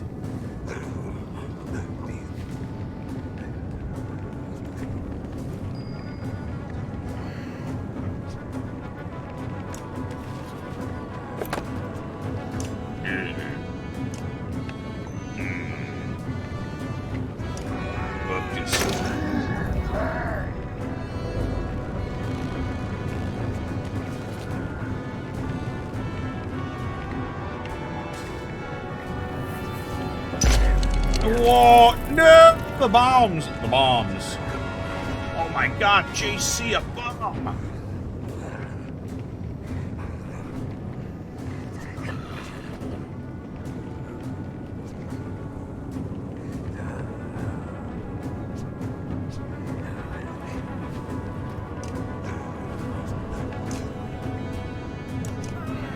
Die.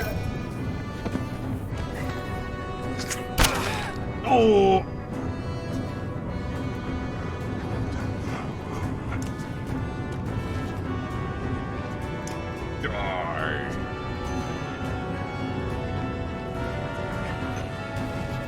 Kill.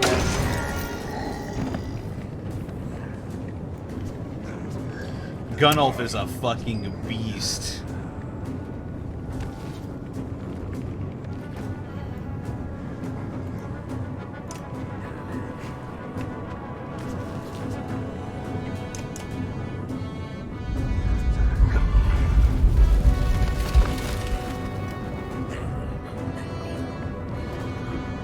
Almost, but we still need more time.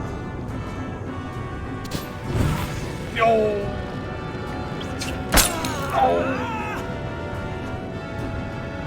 You madre fricke.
Oh, dodged it.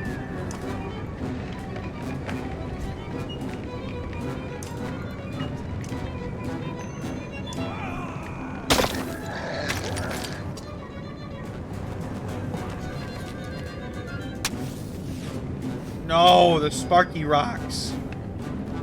Don't do it.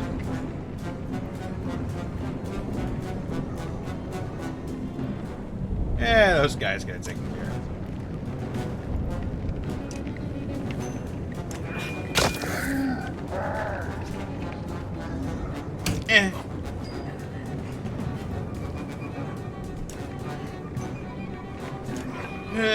Die.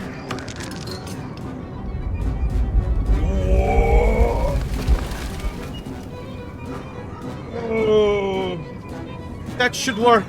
If we can clear away the dredge, we can proceed. Oh.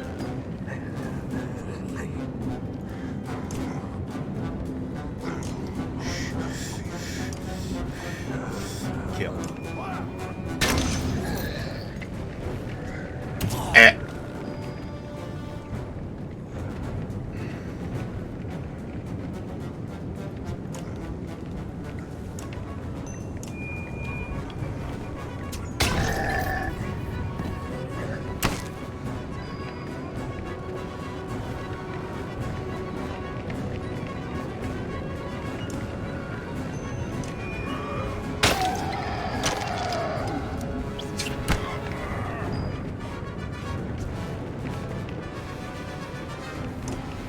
Go, Prince, go! Die!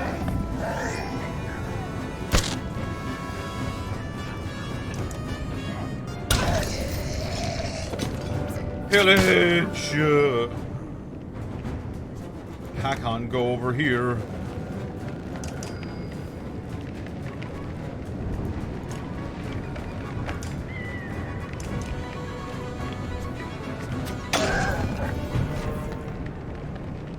Woo!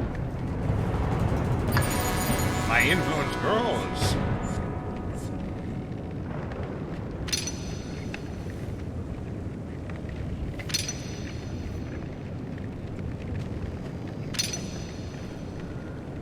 Hogan has been injured. Turning around. Juno walks onto the floating land, cradling a kid goat in one arm. She looks strained, but beckons the families to follow. You shout for everyone to start moving, but the fighters and clansmen alike remain motionless. Large chunks of earth bobbing in midair like ships at sea has everyone unsettled. Finally, Ivar takes the reins of a yacht loaded with a supply cart and walks out onto the first floating stone. It supports the load without issue. We go this way or the dredge kill us all! His words are punctuated by slinger stones thudding into the ground only feet away. Men pick up their children and start running. The caravan animals squawk and bleat in the frenzy. Varl push through the crowd while others fight to follow in their wake. The frightened mob tramples a few and knocks a couple more from the ledge before everyone is strangely pacified. Even you feel a sense of calm settle your nerves.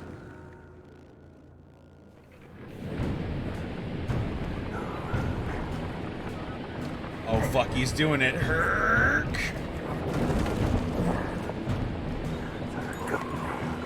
The wounded and elderly struggle to make it onto the floating rocks, while fear of the bridge paralyzes the legs of others.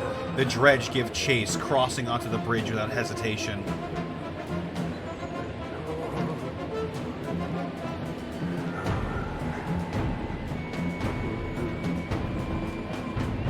Find lines of dredge and dispatch with their arrows. 3 dredge grunts fall back as your arrow passes through them. Their armor splinters, wounding others around them. A few more lined up shots and the dredge slow their pursuit. The last of the clansmen make it onto the bridge, moving past you. Only dredge are left in your caravan's wake. You watch as the floating stones nearest the land tremble and drop back into the chasm, taking all standing there with them. The sight is terrifying. You turn and urge others to keep moving forward.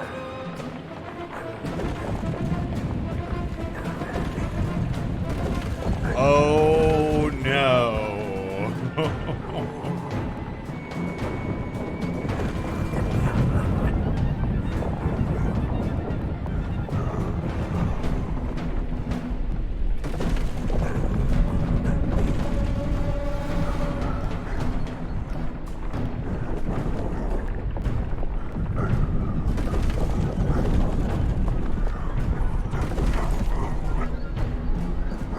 Ivan is growing visibly weaker.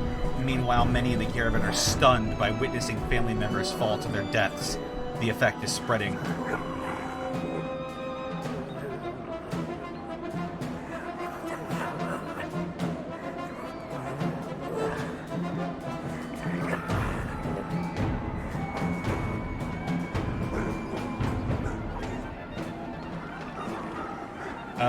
I will rip a weeping man away from the falling edge. You grab a man by the tunic who's reaching out to his fallen wife, violently jerking him off a crumbling rock. "Keep going!" you shout at him. Your action and authority seem to jar others from their hopelessness, and the caravan begins moving steadily again.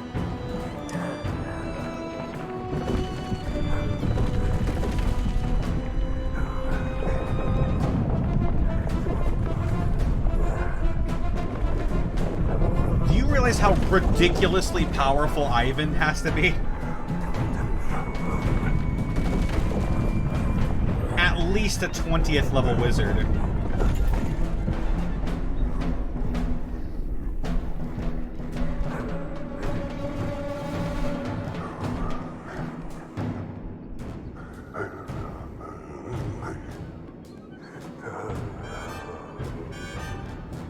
The stones behind the caravan are falling faster than the rising ones in front. The rear clansmen are pushing forward in a panic. Bulwark shouts, "Knock some of these people over the edge before we all go down!" People gasp and flee from him.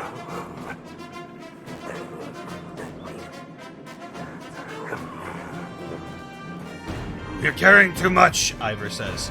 We've got to get rid of something before that mender drops us all into the depths. You look around and see only people, food, and the massive cart the ravens are hauling. Only 2 of these are an option. We dump more food. The ones closest to the supplies look at you bewildered. "We don't need food if we don't make it across!" you shout. Slowly, a couple of carts are unhitched and shoved over the edge. Ivan's relief is almost instant as the bridge extends, giving everyone more room and time to move.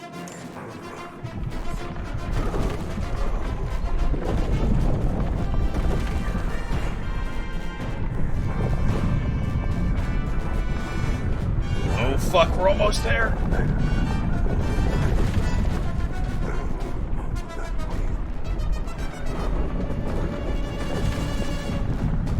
Fuck. Just a bit further, Ivan! Oh no.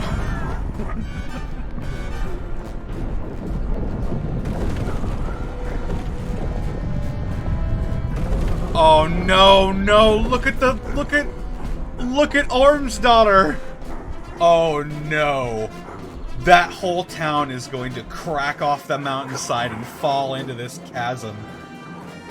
I smell it coming. I taste it coming. It tastes like rocks.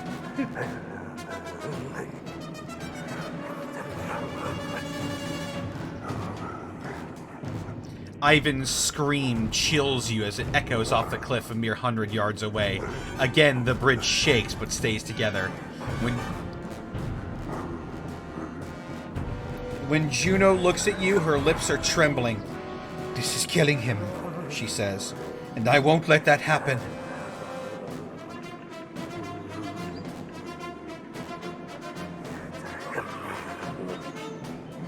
She says, her tone is dark and cold.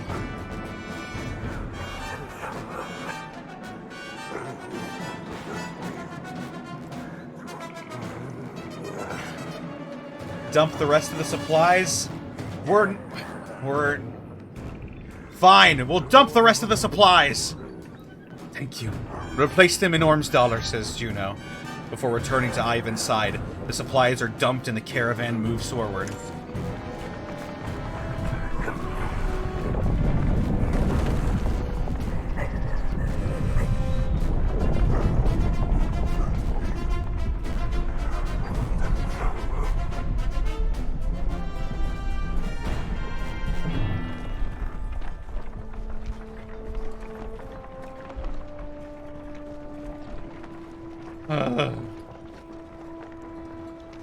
Oh, God.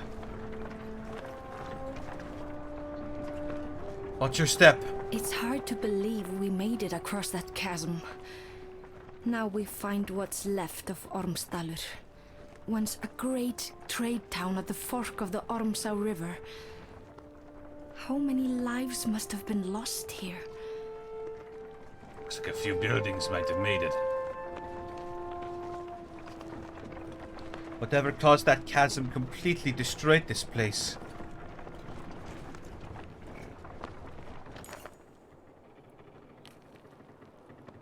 From the massive Varl to the youngest human children, everyone is sapped from crossing the chasm.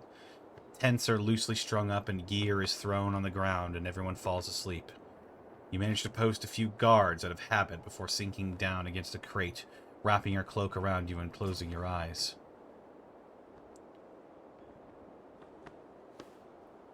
Your chest aches as if from a wasp sting. Feeling around for the cause of it, you look down to find your leathery gray fingers running over a red stone breastplate. Gasping, you open your eyes to find your cloak is still wrapped around you. No stone armor underneath. The caravan is still asleep, snoring more prevalent than usual. You're able to drift off for a bit more rest before facing the tasks of a new day.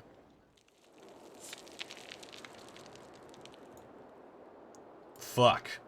Well, we've got 9 days worth of supplies left to go. Shit.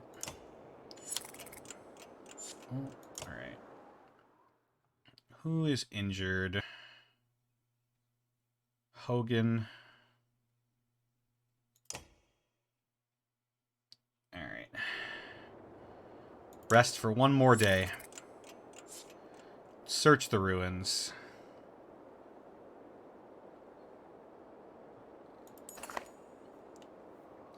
Better let someone like me check out that place, Ekel says, grabbing your arm. Searching for whatever's left in ruins on the side of a cliff could be dangerous. Though he joined you at Frostfeller, you've never been sure of his motivations.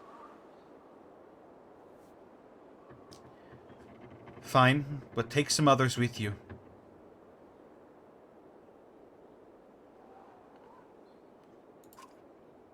Afraid I'll find something of value and run? He grins. Might have crossed my mind. He calls to a few others nearby, and they head off towards the collapsing structure.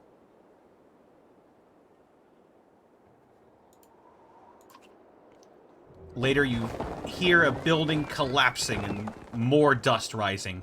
Ekil and the others return, but he's in a foul mood. Fine idiots! Hiding out like that could have killed us all, and we got nothing to show for it. He storms past you, damn do-gooders like you. I try acting that way, try saving them, and almost die for it. Oh.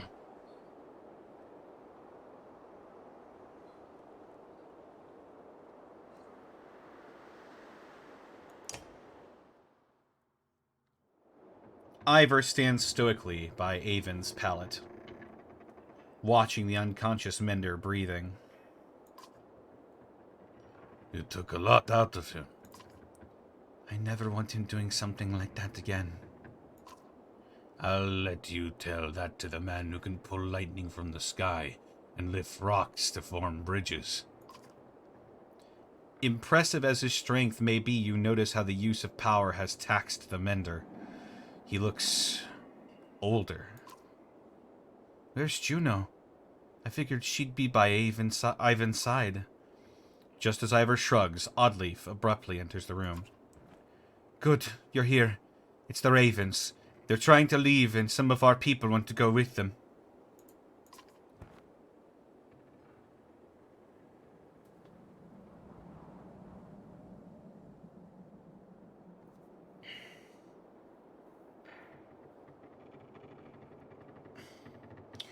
You know what? I've had it with these fuckers. Ivor, think we can stop them? Maybe, but then what? Do you plan on tying up all the Ravens and dragging them back to Arborang? Besides, Bulwark's a rabid dog, best kept away from clansmen. But the Ravens have been hoarding supplies this whole time, and they're trying to take off with them. Now stand down, or you'll be missing more than your horns. Stand down, you son of a yacht!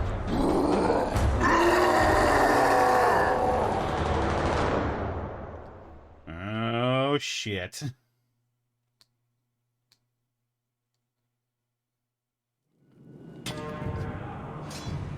I can't calm him. His fury. Here they are, just as I said.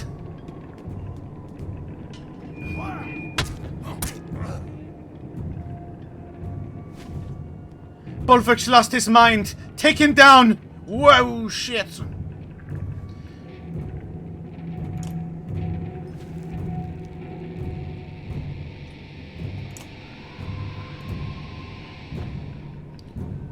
Add strength and armor damage to adjacent targets.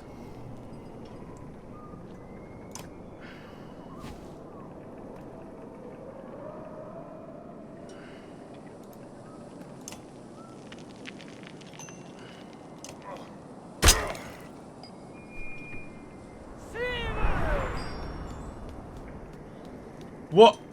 It's the lady! This will get his attention. Oh, yeah!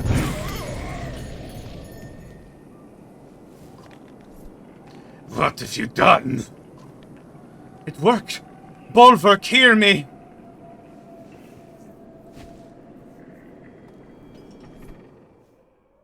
The witch is back. Oh.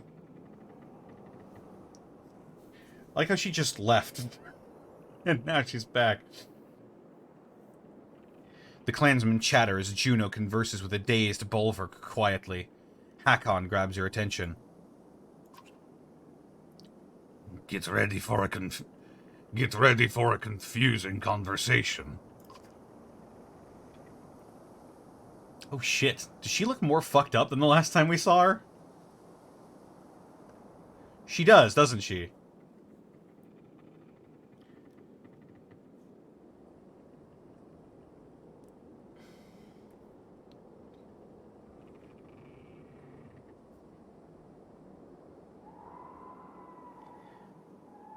He motions to Yrsa, one of Prince Ludin's bodyguards, who is wiping her pitch-covered hand with a rag on her way over to you. Good timing, witch. How is it you're still alive? Tisk tisk, Hakon. Me, being a witch, was our secret. I'd hate to have to poison you. Whoever this woman is, she is completely stunned to Varl within moments of each other.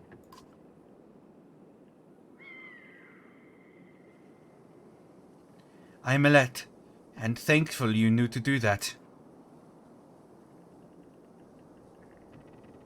You don't have to be a scholar to learn what others fear, girl.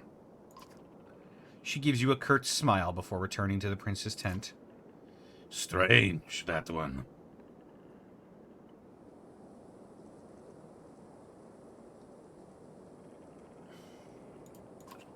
Strange is how much effort it took to stop Bulwark. I suppose no one told you he's a berserk. Probably the last of his kind after Einertoft.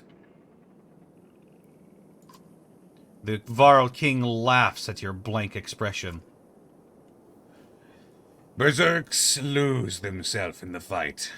They're as strong as cold bears and just as wild. Hard to say if they're friend or foe in a fight. King Hakon, do you? Enough with the king formalities. I've been Hakoned before your Ama was alive, and it works just fine. Sorry, Hakon. Do you mind telling me why two Varl leaders just tried to kill each other? I wasn't going to let him take our supplies without a fight. Caught him trying to take off with supplies he tucked away. Couldn't let it happen. A cool anger glistens in Hakon's eyes when he looks at Bulwark.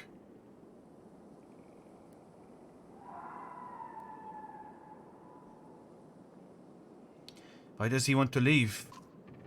Says you've been bad luck ever since arriving in Borsgard.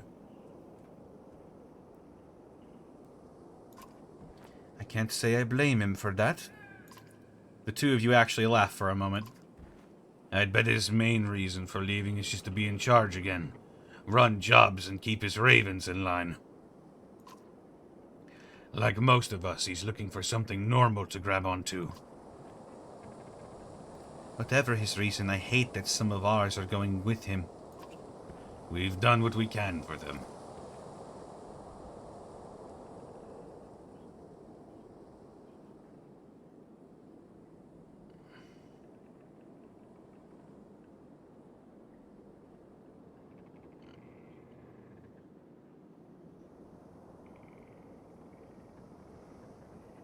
Punish them by giving them nothing?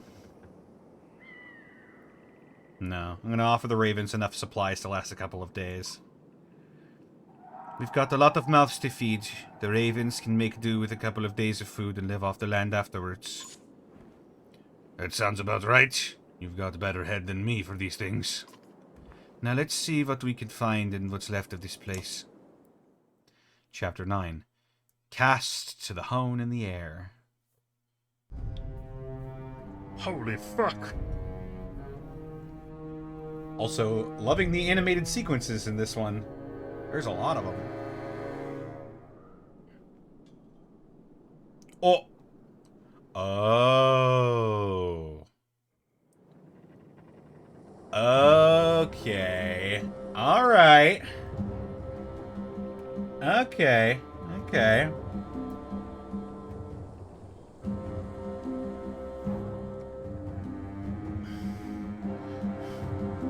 We've been real assholes.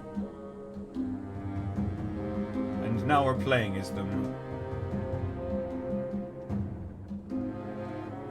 Also, I love how frayed and long his mustache is.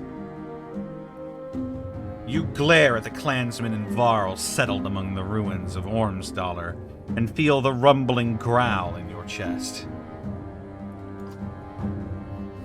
Everyone will be ready to leave as soon as you start walking north. I won't fall for that stupid fire trick again. Falka ignores your comment. The new members from the other caravan will probably need a beating or two. Think it was stupid of me to challenge Hakon? Not really my place to say. Since when has that stopped you? The Shield Maiden grins. We could have at least waited to hear their plans first, then decided.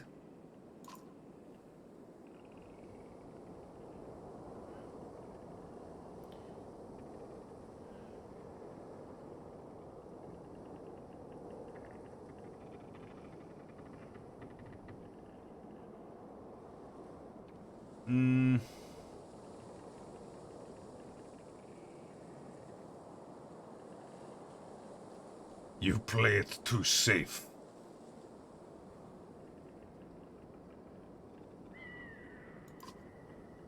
And your way just landed us on our asses. We make it to Bentul, get a job, and things go back to normal. We always survive. And what about all those dredge? If they make it across that chasm, it'll be war. War has always been good for business. Volka smirks, but then her face hardens as Juno approaches. Bolverk, could I have a word with you? Haven't you said enough?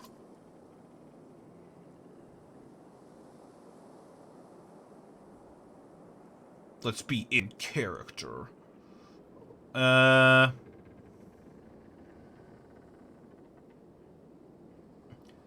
Folka's right.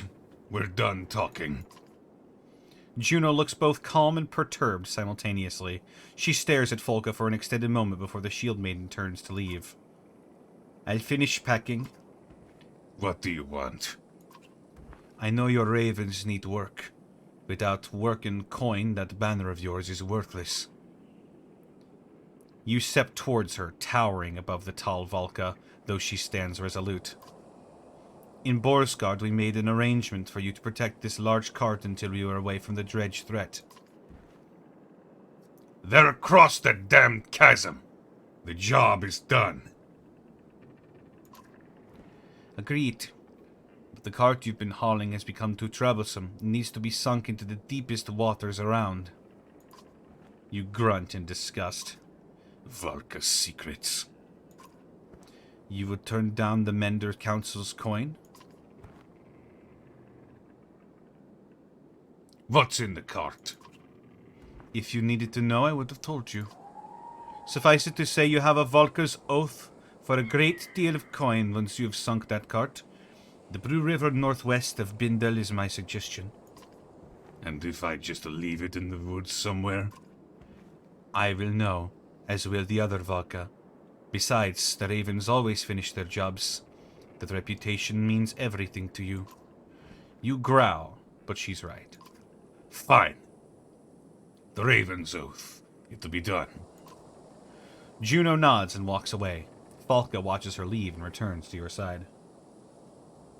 Let's talk. No. Now what? Now we have a job.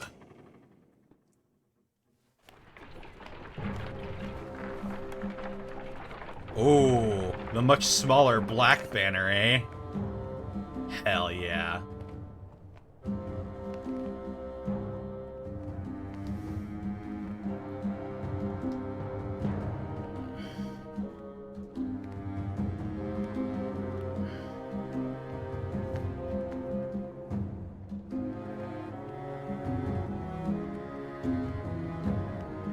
Ooh. We're gonna be real assholes! Tracks up ahead, the scout reports. Followed them a ways, small camp, a few blades, meat and mead, maybe more. Take what they have. If they resist, kill them. A dozen ravens set out, a mix of veterans and new recruits. They rejoin a couple hours later with supplies. You hear one of the fighters muttering, "Takes the fun out of things when they give up their goods so easily."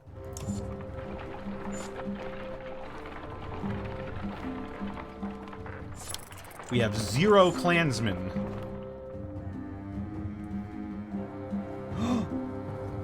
No!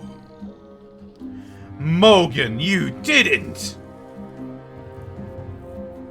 Mogan, you didn't!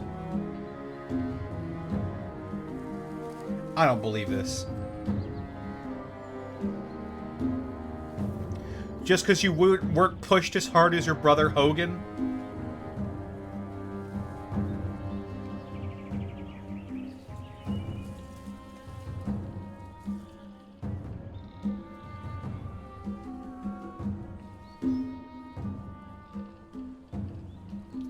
Mogan is the womanizer. Well, not quite a womanizer. He just said, I like to fuck.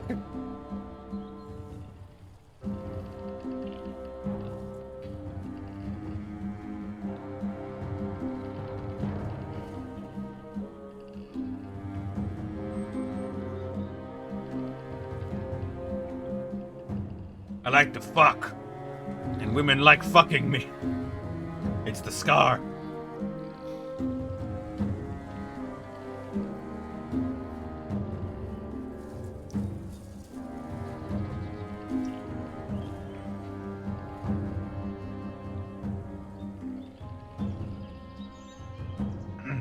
A group of new recruits from Borsgard and the previous caravan are loosely gathered behind Mogan, a skilled thrasher with a scar across his face.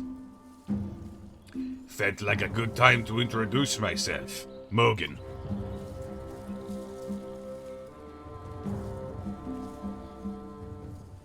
Stare at him. There's a look to Colonel Yaxmilk. When you say nothing, he continues. You probably promised that Mender woman that you'd take this giant crate somewhere, right? His tone grabs your attention more than the words. Your muscles tighten as you look at him, a primal reaction. And that's your business? Well, the way we see it, He motions to the fighters around him. she's no longer around. Let's break it open and look at our riches. We're mercenaries, you idiots. We're paid to run jobs, not steal from who hired us. Is any of this making sense to you? He ignores her, only interested in what you have to say.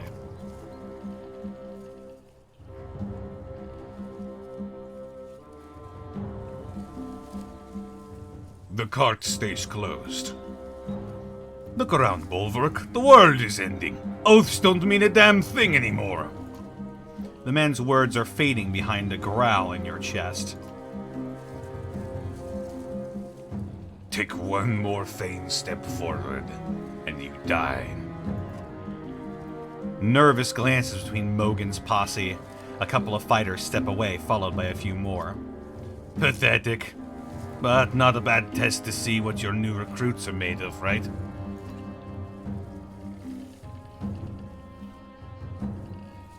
Challenge me again, and you're dead. Just keep us busy in all this chaos and you won't have to worry about me again. The Axeman walks away, either brave or insane. You could use more fighters like him. I can't believe Mogan betrayed us. Oh, he was a fuckhead anyway, actually. Hogan's the one who says to take our vitamins and say our prayers, brother.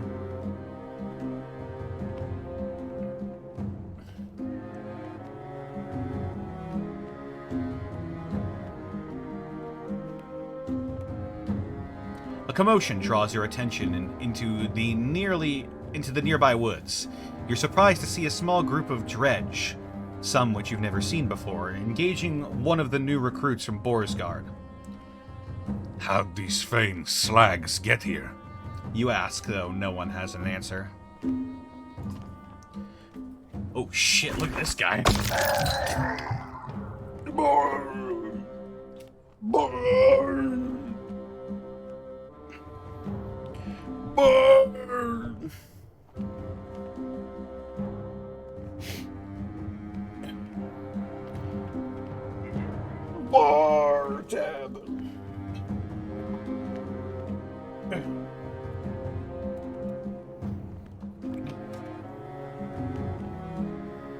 Mogan buys NFTs? The only NFTs I care about are nice fucking tits.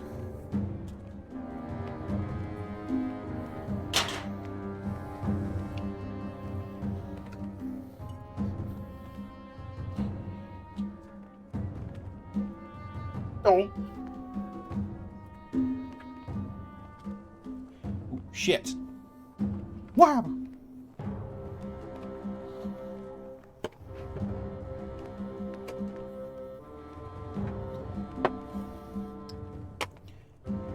The tattooed fighter is noticeably drunk, but he lobs two black axes in quick succession at an approaching scourge. The axes find their mark, shattering the stone armor.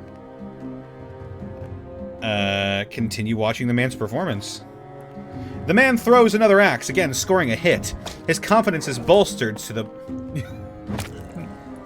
to the point of muttering a victory chant. With his last axe in hand, he heaves the weapon, but it goes wide. The scourge closes the distance and slashes the man across the chest before signaling for reinforcements. Damn it! Oh man, I just let a guy die, didn't I?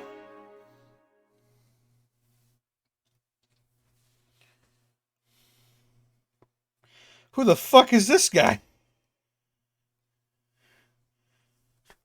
Fucking Uncle Iroh's joined us.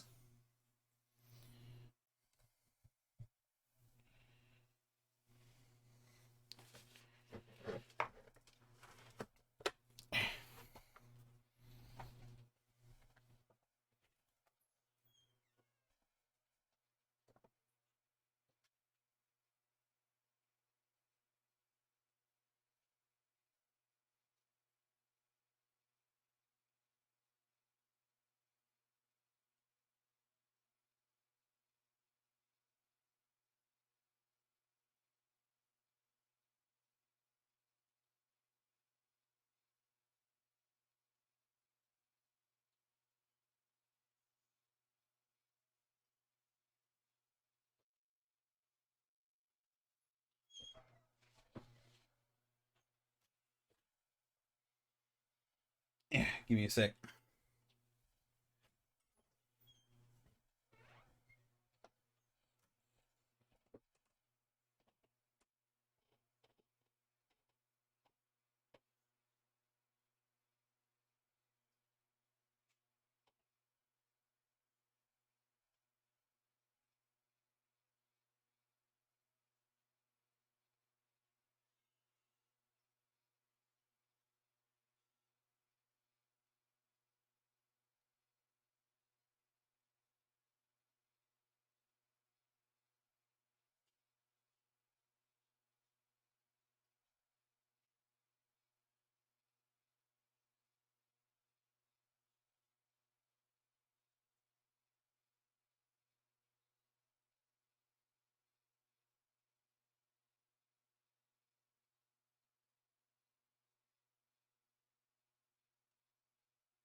Oh, Akil. Oh.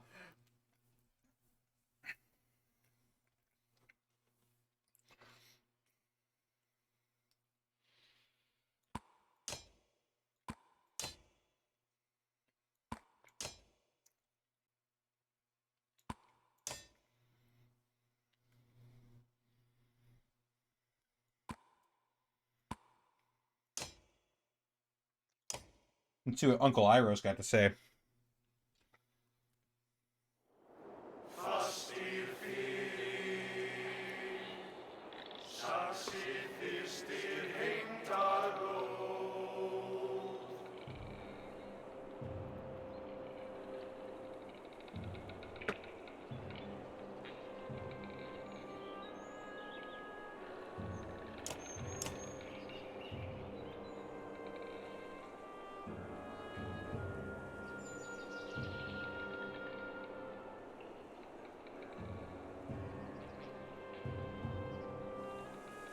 Well, it's not letting me rearrange my dudes, so guess I'll just go up here. Cull the weak.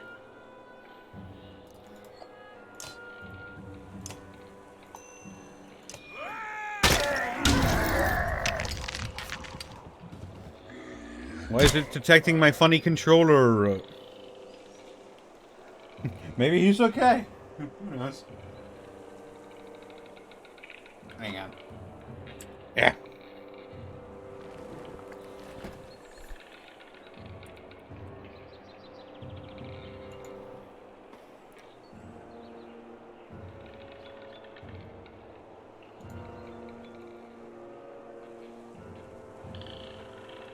There we go. Here.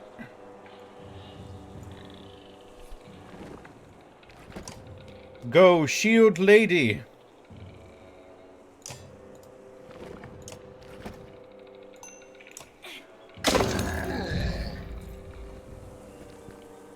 Careful, one of those slingers is a piece of shit.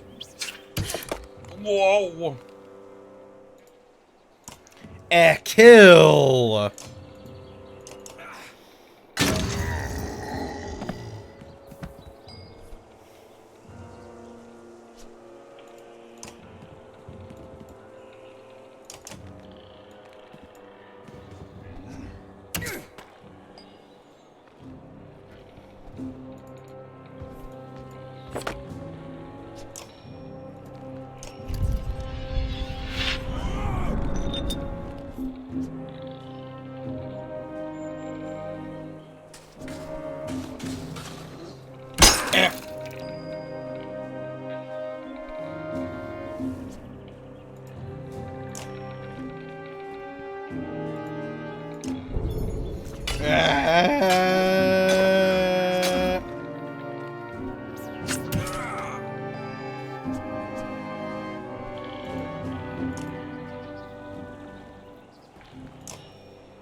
I get it.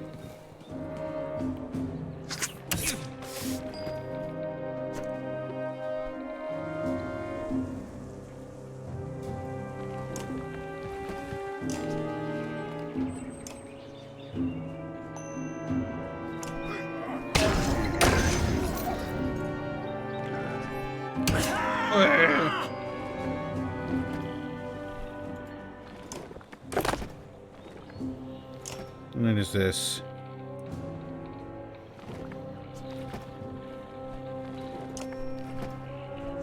Ay-hoo!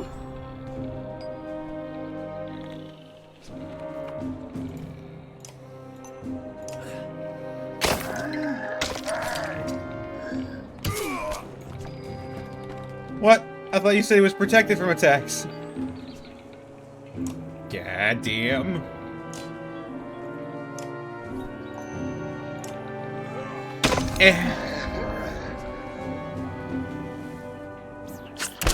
Oof. Die.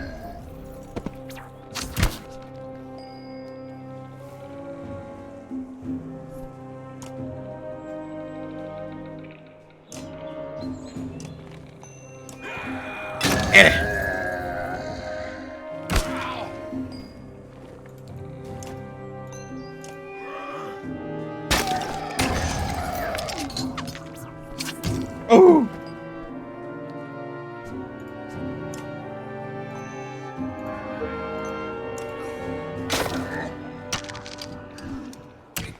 Oh!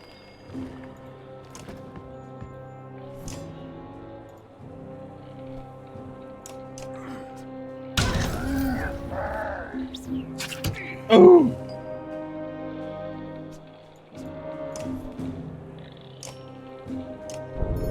Yeah!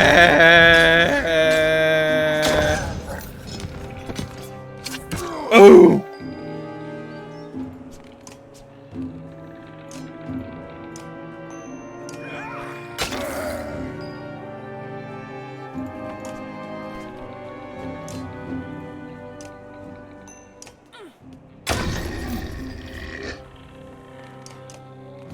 Die!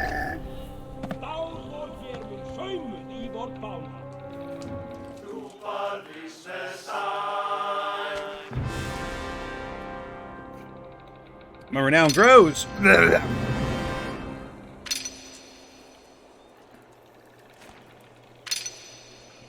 Ekel has been injured.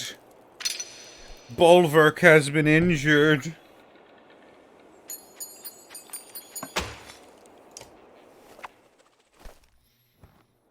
Oh, hey, he's alive.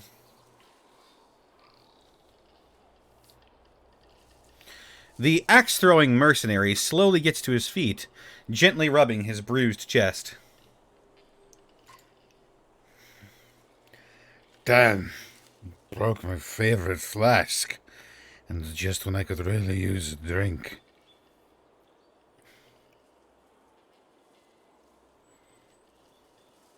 You need to dry out.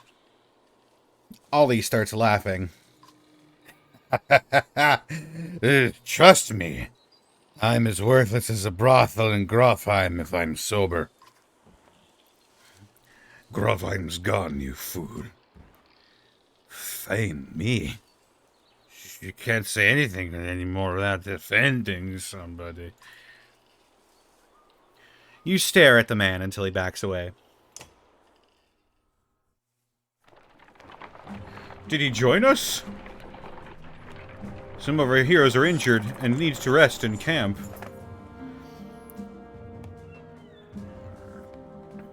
Ravens in the air, it's Ravens approach. Ollie says with a slur. Is that a good sign? The small village ahead looks well fortified with a few bodies outside the fences being picked clean by the birds. Your caravan moves closer but stays out of arrow range. Whoever's in there wants to be left alone, Folka says, but it could be our best chance for supplies around here.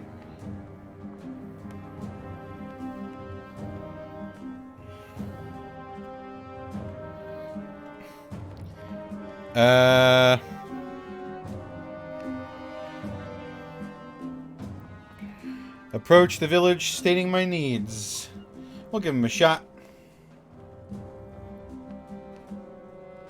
You grab the Raven banner and advance on the town, dodging a warning arrow. We need supplies. You shout. You know who we are. Who I am. A few moments pass before several more arrows zip past you, one grazing your shoulder near an old scar.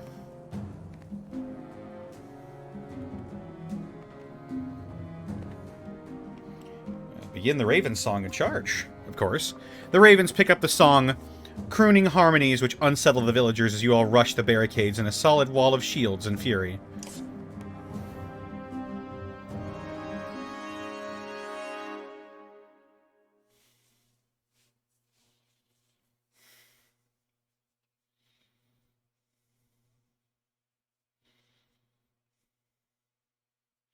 Let's get Sigbjorn and Bersi out there, for goodness sake. We're murder hobos?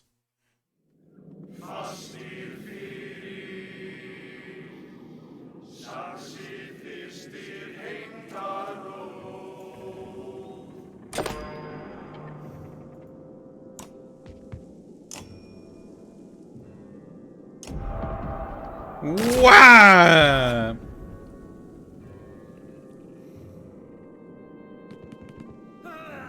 Oh.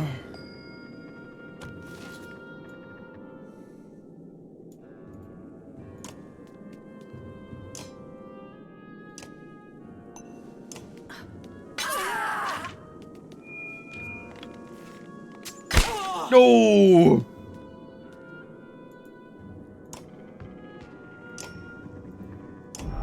Eh.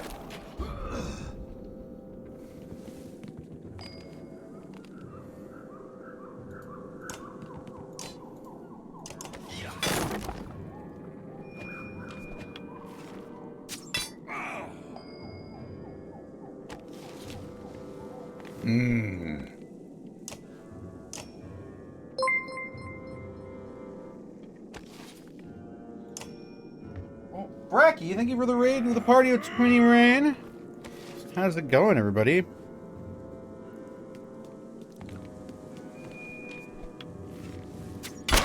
Oof! We're slaughtering innocent villagers. They did provoke us, though.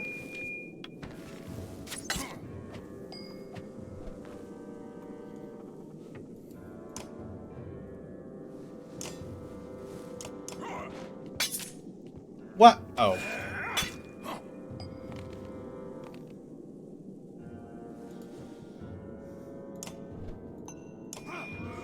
Ah!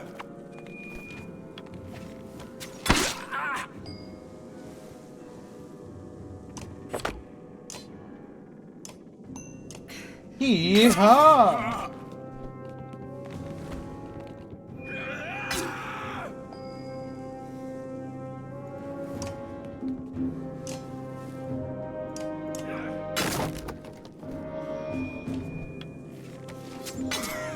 Oh!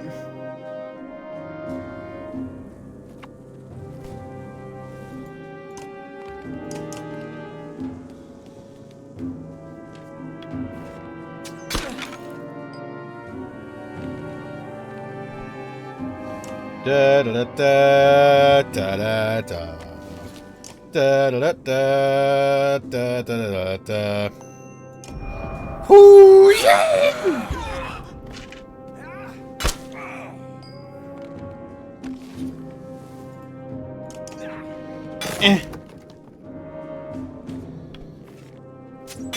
Oh! You'll pay for that, Captain Planet.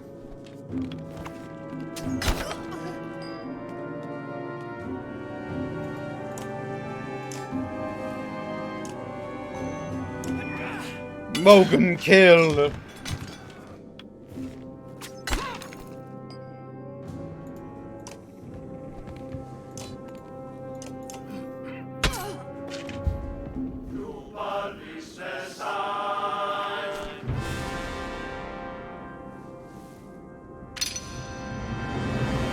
Woo! Percy has been injured.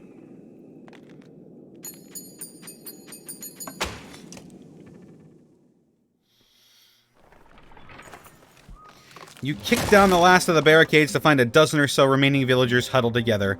Some have bows but no arrows. The others have thrown their blades to the ground. A man stepped forward. "I'm Frederick, the oldest of us," he says. "We've been fighting off all types from Ormsdaler for 2 weeks now, just trying to protect what's ours." He looks back at his people and says, "You won't find us begging for our lives." Folka pulls you aside and says, "They know how to pull a fight, so it'd be stronger if they joined us." You pull at your beard. "Or I could make them gather food for us," you say.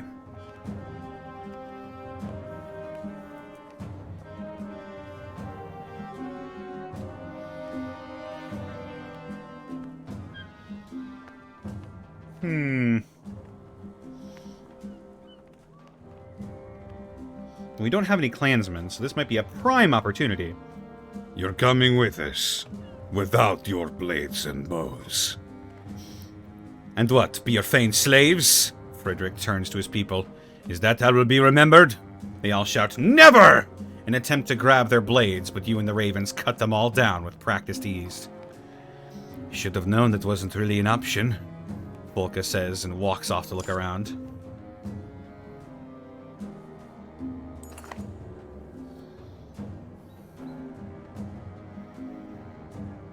Spar, an old wanderer who joined the Ravens over half a century ago, points at the tents on the edge of the village. Looks like the merchants are still here. Maybe they were being forced to stick around. That's pretty weird.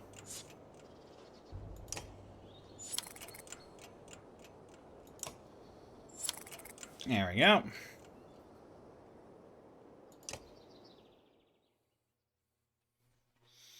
There's no questioning it. We are the baddies. Oh, yeah. Oh, yeah. He has 4 points available. Hot dog.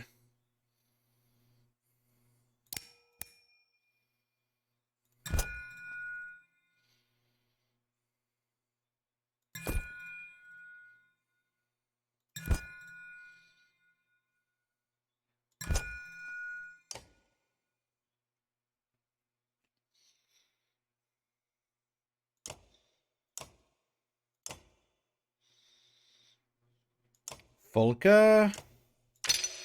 Increase your item rank.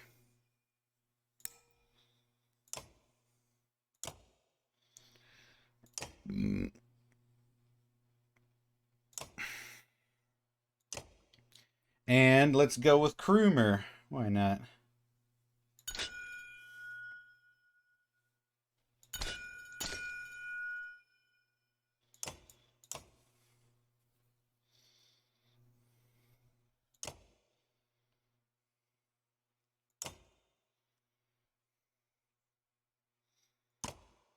A promotion.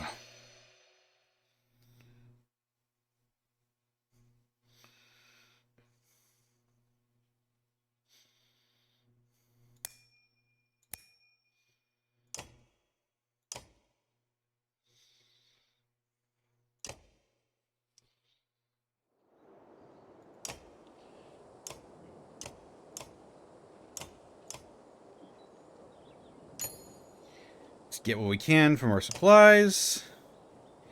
Yay, Then we leave.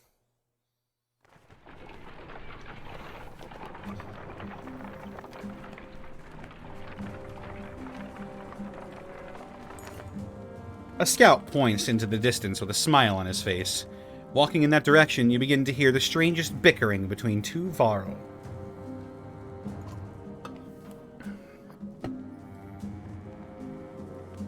Now you've done it, Ute.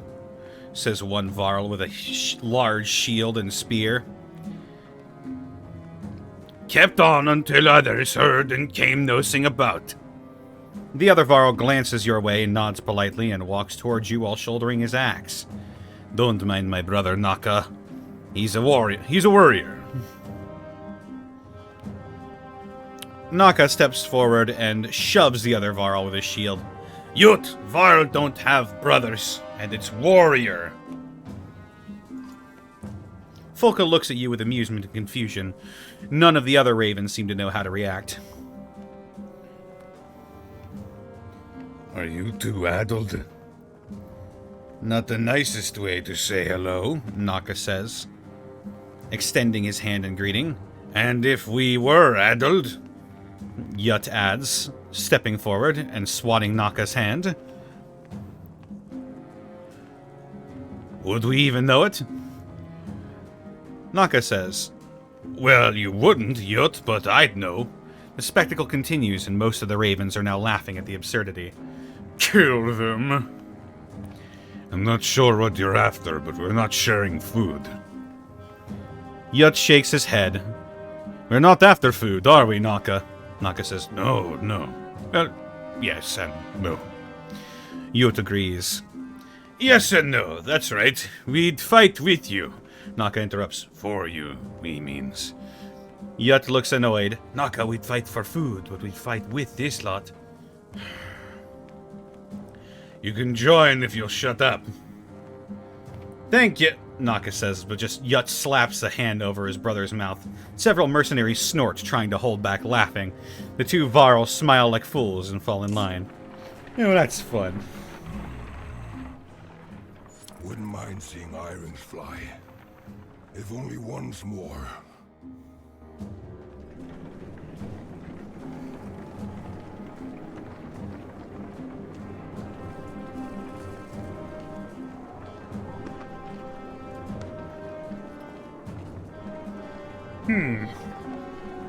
Remember the last time we saw this foul, eh, Blood Axe?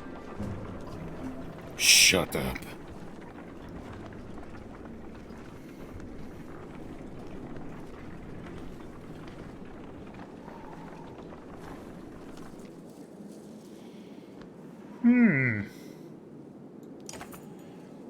Think the ghost of this dead bird has forgiven you for that wing yet? Spar asks. The other ravens, including Folka, look around from the broken stone to you in shock. Aye, The old man says. we were here nearly 40 years ago, same spot as now. Only a dozen of us left to the unkindness then. Better men by twice than all of you. There's rumblings, but the ravens keep listening. We run a job for a man. Pepper, or Finner. Feiner, more like. He says, spitting at the memory. He set us up to take the fall for some of his other deals gone bad. We got surrounded here, and this bear of Avar loses his mind, grabs a whole tree, and starts swinging. Spar starts coughing, but recovers. Nearly killed us all. But old earrings took a hit like no other, and there you have it. The excited ravens start asking you questions, but Spar is all too happy to answer. Study the bird-shaped stone. Earrings, the god known as the winter bird, stands proudly on an eternal perch of snow and ice. Stories of seasons past, of hunting Radormir across the summer skies, of creating blizzards while flapping its wings to land in winter, cover the outstretched wings. While walking around the stone, your foot thumps on something hollow. You clear away some ice and find a wooden box, probably left as some token of faith to a dead god. Leaving anything behind for the dead is a waste. You say, immediately prying open the box and pocketing the small item within. A pipe plant? Holy jeez. Wow.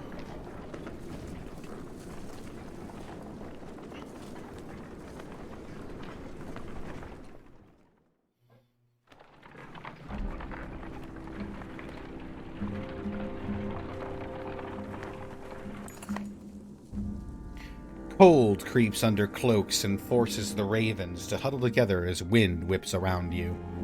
Snow begins to blot out the Wormscale Mountains in the distance, and you're forced to call for an early camp. Rising from your sleep, you begin pacing, occasionally drumming your fingers on the top of a large cart. A motion in camp draws your attention. Walking towards it, you hear groans and see Folka's shield rising and falling erratically among some furs. Humans. You snort, but the shield flips away, revealing a dredge grunt staring up at you. Stepping back, you bump into another dredge.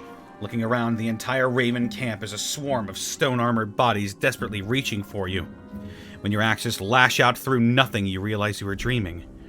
And an unexpected sadness swells in you, like you've let everyone down.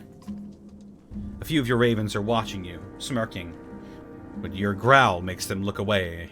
You decide to walk the perimeter alone while everyone else slowly awakens.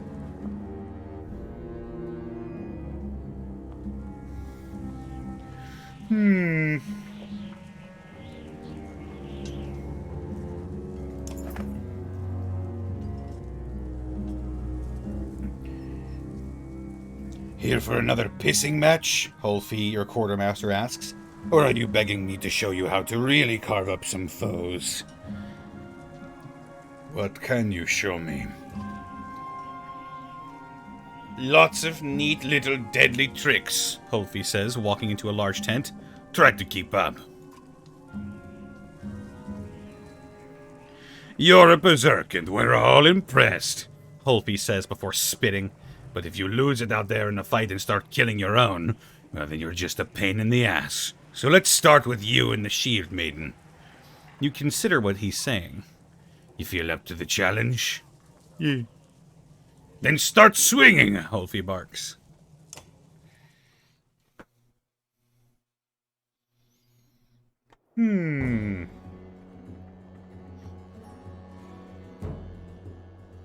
Use Bulwark's Frenzy to kill 2 enemies with 1 attack. Oh boy. Use Champion to protect an ally from an attack.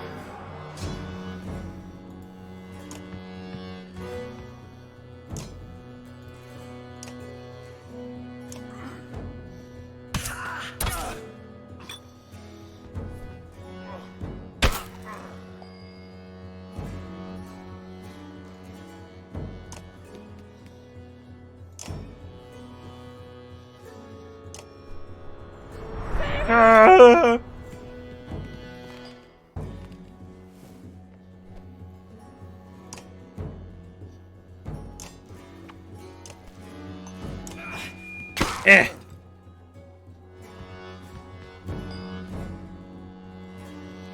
Yeah.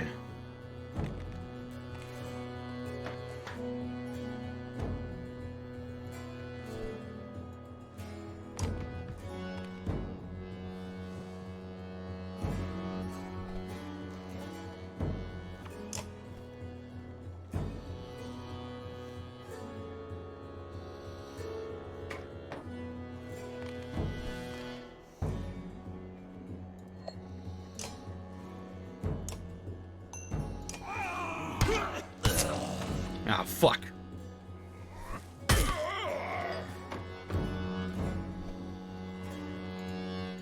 Yeah. Ah.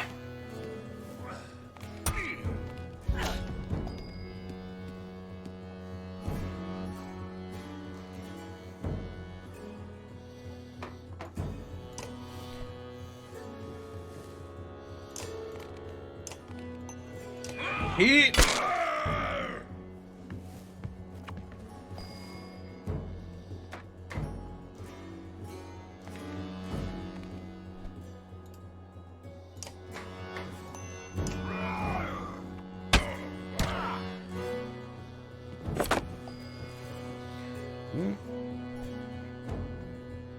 Gonna get away from him.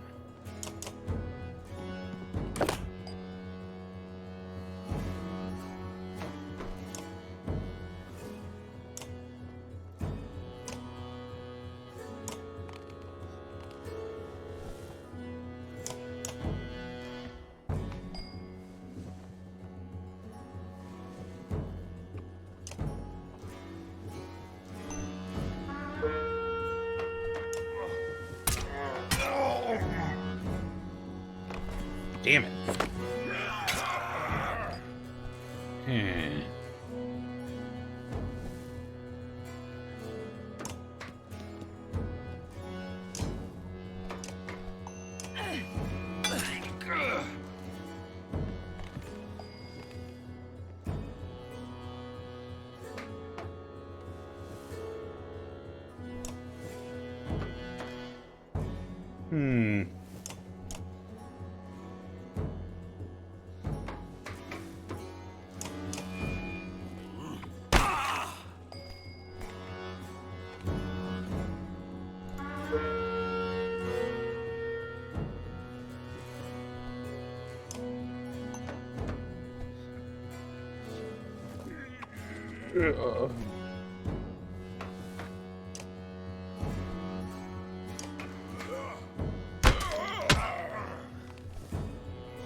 Fuck.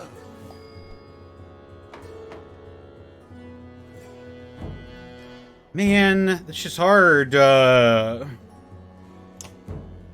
This shit's hard. Who's fighting next?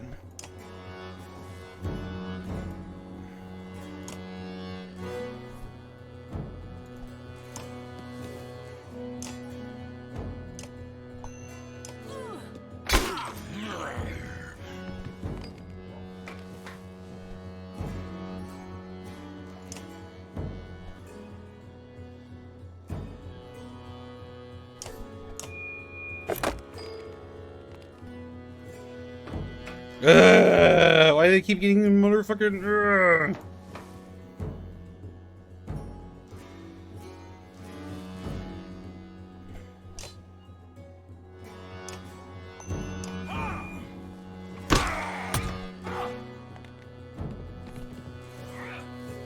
Damn it. The one guy died. I needed him. Fuck. Bulwark, you're fucking stupid. No renown. Idiot. Asshole. I'm fucking leaving.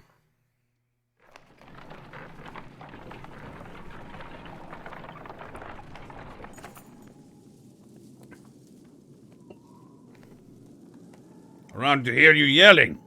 A harsh voice reaches your ears, followed by the laughter of several others. Your abrupt halt alerts Folka, who immediately signals the ravens to fan out and draw their weapons. Investigate. Over the next rise, a group of 10 haggard fighters and a few varl surround half a dozen peasants and a broke wagon. A woman spots you and shouts, "Help us!" But a punch to the stomach drops her to the snow. The fighters turn, ready to fight. Just give us what's in the wagon. Ha! One man says. We were going to eat what's in that wagon when we finish with these folks. We're starving.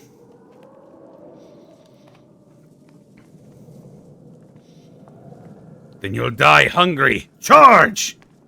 The man's confidence melts away and he and all his fighters flee from your assault. You give chase for a time, but soon return to the wagon and the peasants. Thank you. The woman who was punched earlier says, I'm Sefa.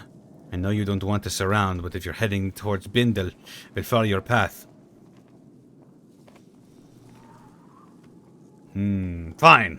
But your food is ours. Payment for saving. Payment for saving you. You say. The woman nods her understanding, but to your surprise, the wagon is nearly empty. We'd keep our distance, Sefa says, but we'll be behind you. You grunt and walk off. Oh boy.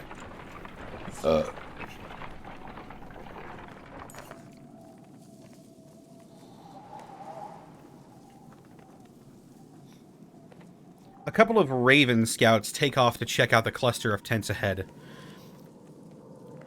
Refugees from Ormsdollar, says one of them upon returning. They've got a sizable camp and seem disciplined. They know we're here. The scouts adds, no sense in trying to avoid them. You take the lead and approach the refugees. A hooded man with a red spear greets you.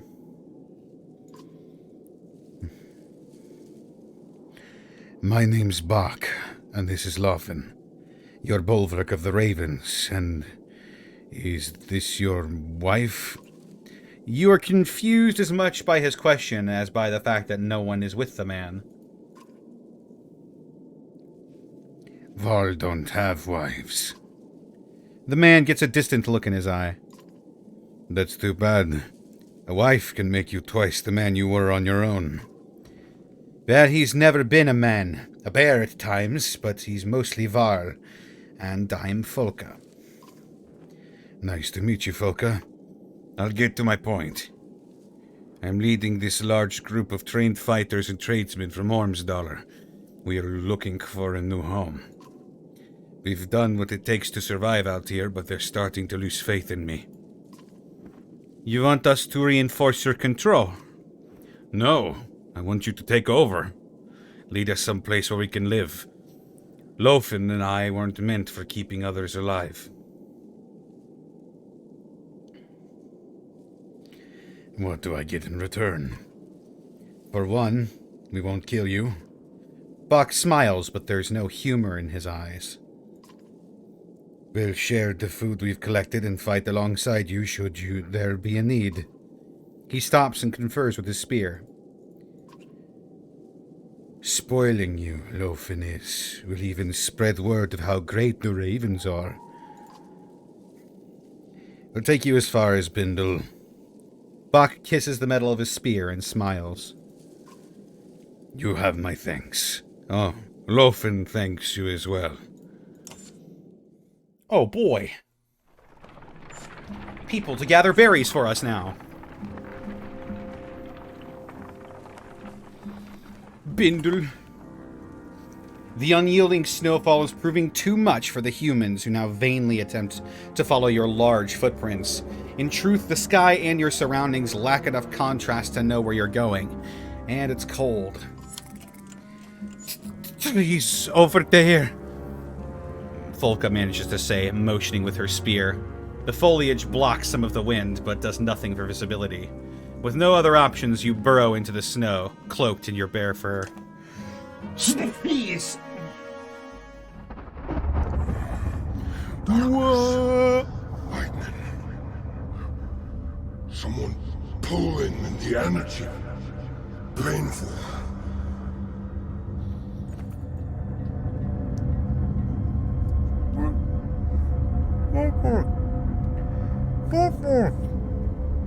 Mark! Wake up, you damn bear! You're being robbed! You roar and shake off the foot of snow covering you, the unclear dream still vivid in your mind. Bach uses his spear, Lofen, to point east. Those clansmen you saved, they've killed your guards and they're taking everything! Folka's by your side in seconds, followed by the spearmen.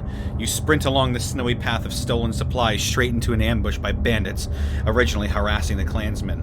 Sepha turns and smirks. Sepha, I fucking knew it.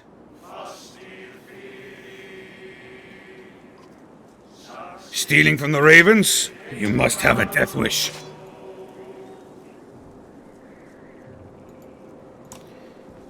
Secret bitch!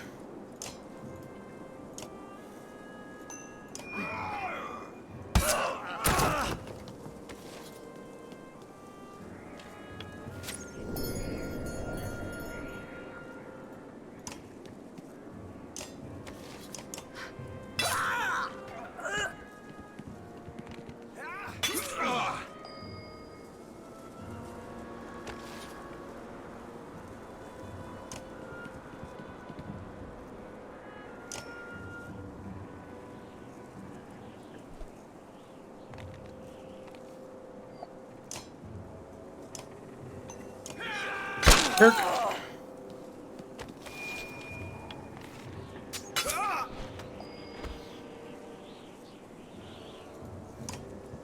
Arg. Arg.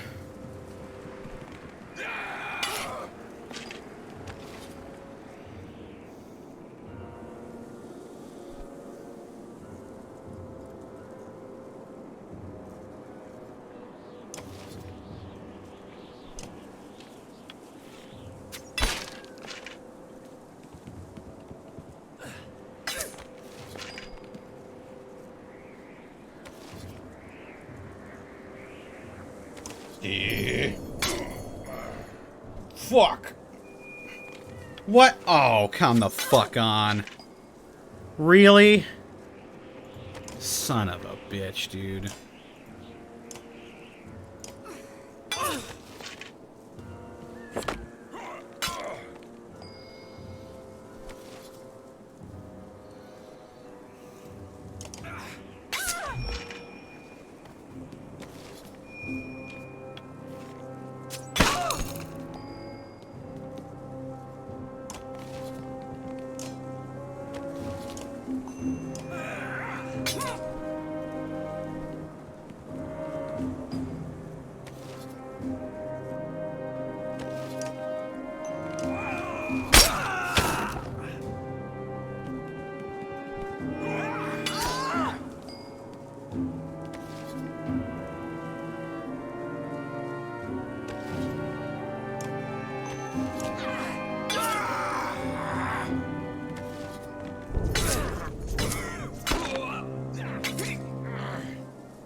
Yeah.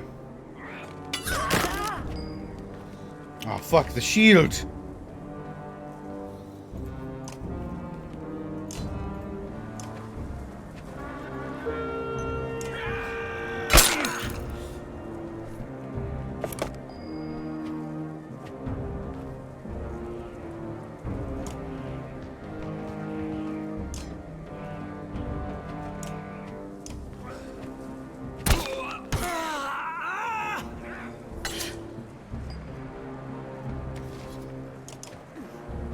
Die.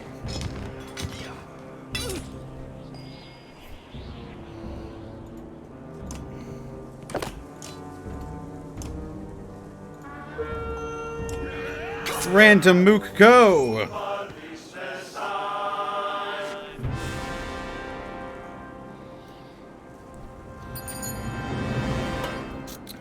That's it. I'm never trusting anyone again. No one, ever. Except Bach.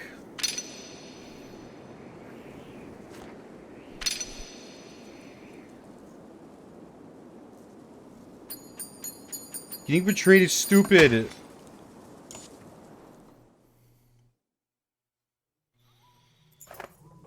Sepha's wounds are great, and she whimpers in the snow. You nod to Folka, who dispatches the bandit archer with haste. This is what helping folks gets you. You roar. Grab all these supplies and bring them back to camp. You tell the ravens after hoisting a barrel on each shoulder.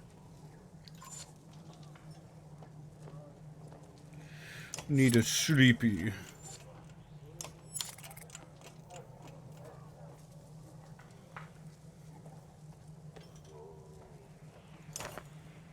Let's try for...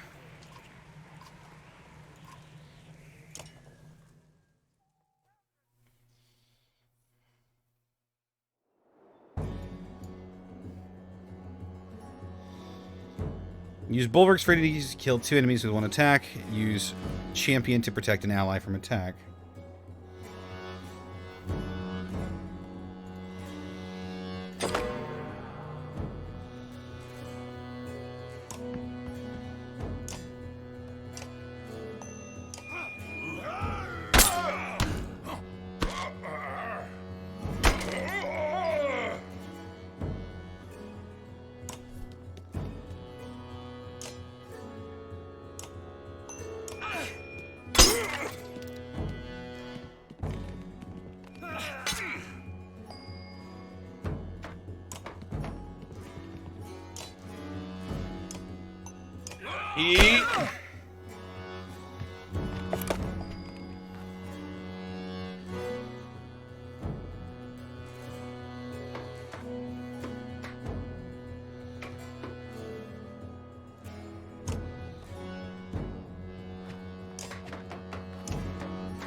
Oh man, I should have hit it.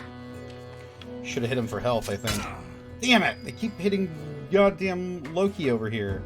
Whatever his fucking name is.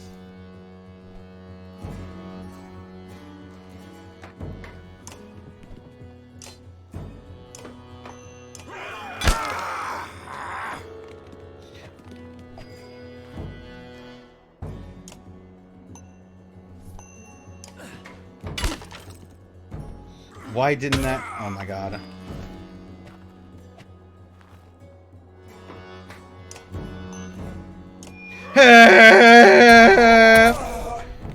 I did it!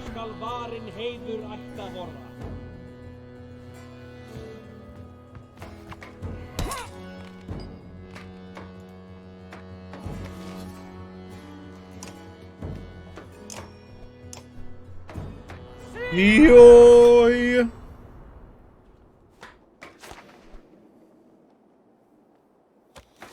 Lofen is the shifty one? I agree.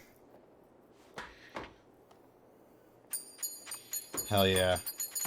That renown, baby.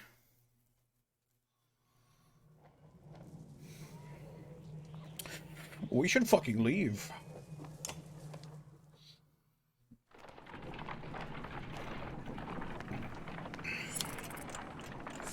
No, alright, from now on, no more helping people. People suck, and they'll just betray you.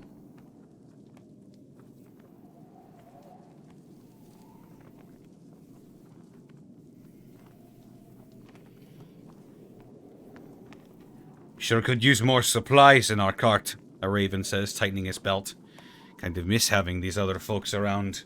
They might not have been worth a damn in a fight, but they knew how to track animals and spot berries just about anywhere. Others agree.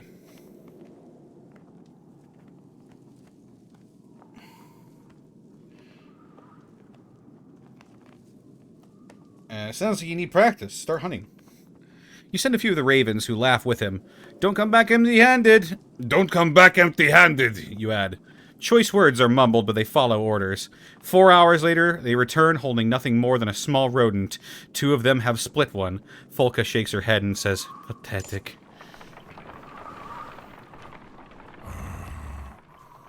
The miners of Bindal are a rough crowd. Not a bad place to recruit new blades.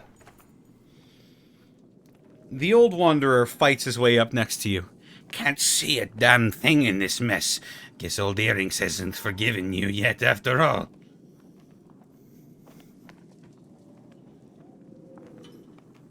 Keep bringing up earrings and you'll cough up more than phlegm.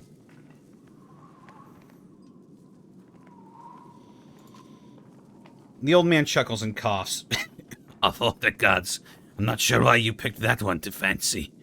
You stare at him and he shrugs. One of these days you might learn to laugh at yourself a bit.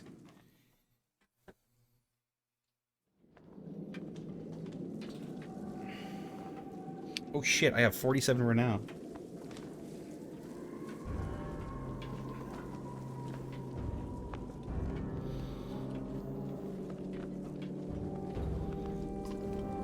All of these people are looking for food in the home. They can suck my dick. And I don't even have one. And I'm looking for air. Is that so much to ask?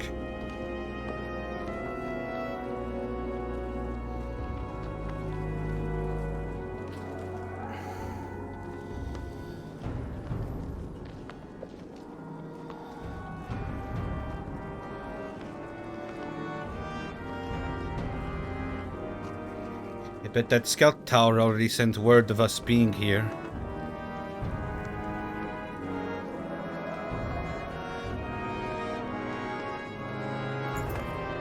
The snowstorm is worse than ever as you arrive at the walls of the mining town of Bindal. The gates are closed and you beat a fist against them. Open the Fane gates, you shout. From the wall, 2 menders look down on you, then recede. Soon, the gates open enough for half a dozen well-trained guards to greet you. Their one-eyed captain points and says, Just you. Folka steps to your side.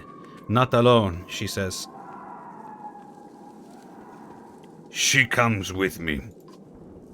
The captain takes a moment to assess the situation and nods before following him through the gates. You bark commands to the other ravens to stay close and vigilant.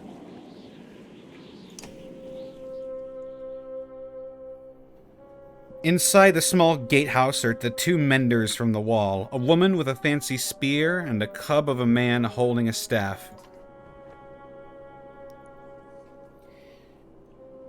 Valka Zephyr, it is the Raven banner. So it seems. But why here? Why now? Just passing through on our way to Blue River. But this blasted storm caught us. Planned to come back this way afterwards for more work, but now we need some food and a place to hole up. We brought some people with us. They need a new home. I'm sure it felt like the right thing to do, but we're already beyond our capacity here. Are you Bulwark? Bulwark Bloodaxe? Hold your tongue, Nichols. What do you know about me, boy? I've heard all your tales. I can't believe your cold bear cloak is real. Is it true that your axe handles are made from your own horns? The old mender places a hand on the young man's shoulder. Wow, I never knew I was traveling with such a legend. You ignore her. Are you in charge here? Where is the governor? The governor left for Arboring a while back with most of the fighters to settle a dispute. The Mender Council sent me to bring the people of Bindle west, as we've heard too many rumors of Dredge. More than rumors. We were in Borsgard, saw Bellower. The Immortal Sunder! How did you escape? Immortal was a joke. He's dead. Nichols' eyes grow wide in awe, but Zephyr looks pensive. What about the great rift that opened between Borsgard and Ormsdollar? We managed. Zephyr looks like she wants to press you for more information. Enough. Open the gates for my ravens. You worship me, mortal. Hey, some ninja bush. Mercenaries will only panic the people. With everyone from Ormsdollar, it's all I can do to keep them from stampeding like wild ox. Fine. We'll camp against the leeward walls. Thank you. You'll have all the assistance with your shelter Volka and her assistant can give you. Funny you won't let us in when we're on job for one of your own. You snarl at Folka for saying too much. She shrugs in response. I'm not aware of another Volka being out this direction. Who has tasked you? Juno. Zephyr steps back at the name and studies your face for a moment. Nicholas, you and the guards see what you can do outside the walls for these people. I'll see to it and make sure the ravens are comfortable. The young mender nods respectfully to Zephyr and grins at you and Folka before leaving the guards through the gate. I'm inviting only the two of you to stay within our walls and enjoy a bit more warmth and comfort.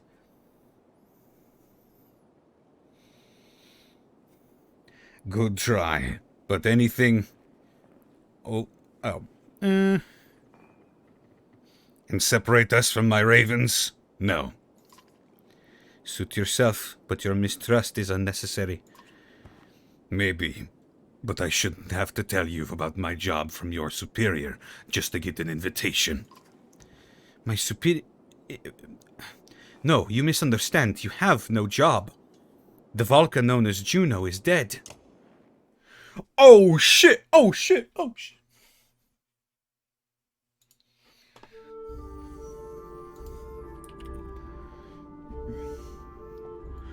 Oh shit! Oh shit!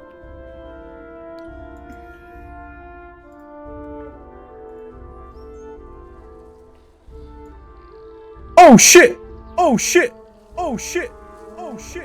Oh shit! Oh shit! Oh shit! Oh shit! Oh shit! Oh shit! Oh shit! What happened to your face? What? You're looking old, dude.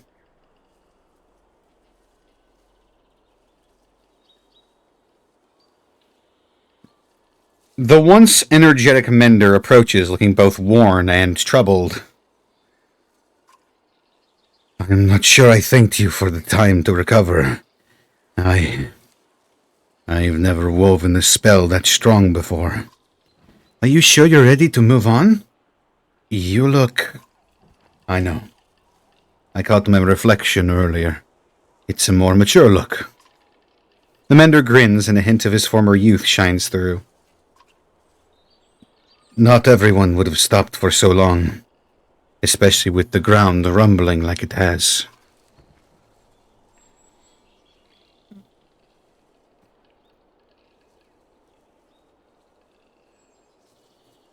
We're all people in need of help here, so... You've grown up to really care about everyone here, Alette. It's a gift. I hope you never lose it. Why is my voice so big now?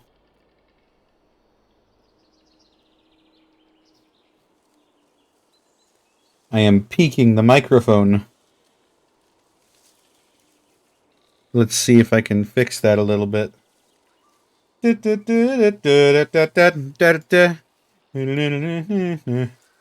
didn't help very much.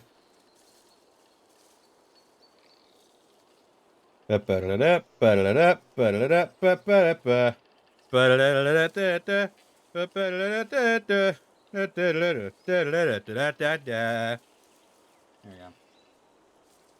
Big voice, big peaks. There you go. Hopefully that's better, at least. He weaves a bit more on the armor. Have you given any more thought to my offer? I think some mending could really benefit you. You consider his offer.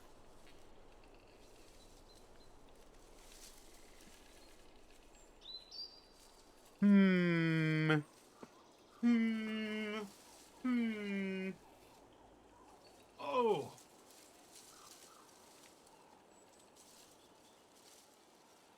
I'm a smidge quiet now? Oh, come on. Ugh.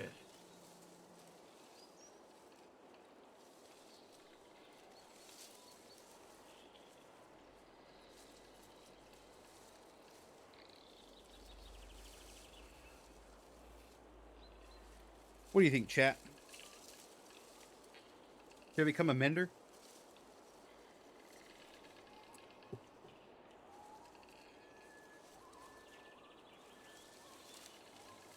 Should I become a mender and mend things? Am I not mendery enough for the Mender Club?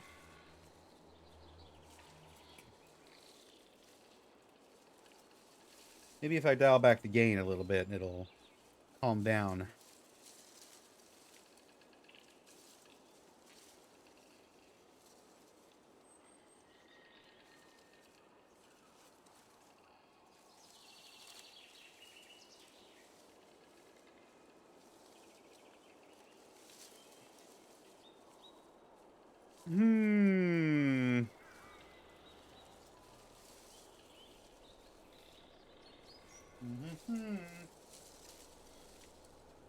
Go for the multi-class? Sure, it might really help someday. I think so too. And you already know more than you think.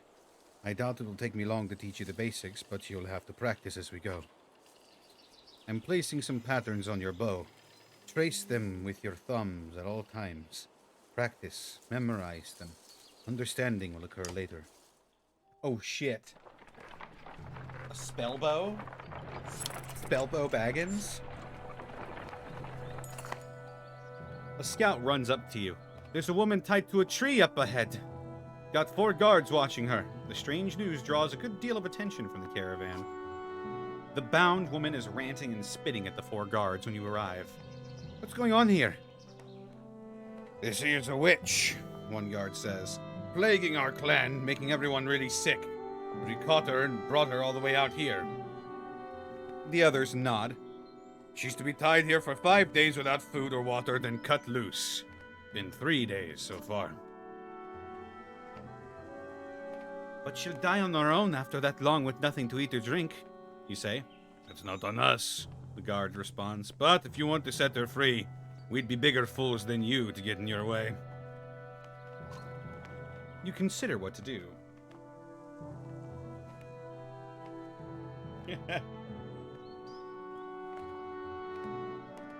How do you know she's a witch? Everyone looks at the woman who is grinning a toothless grin. She scratches at the tree bark and calls out the dead gods one by one.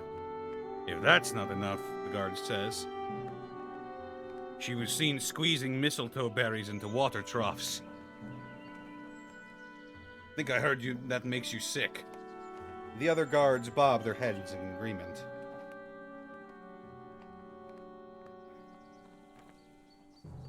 Irsa, any thoughts?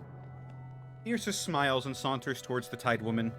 She says a few quiet words to the prisoner and looks over before returning. My suggestion, she says, burn her and the tree to the ground. You consider what to do.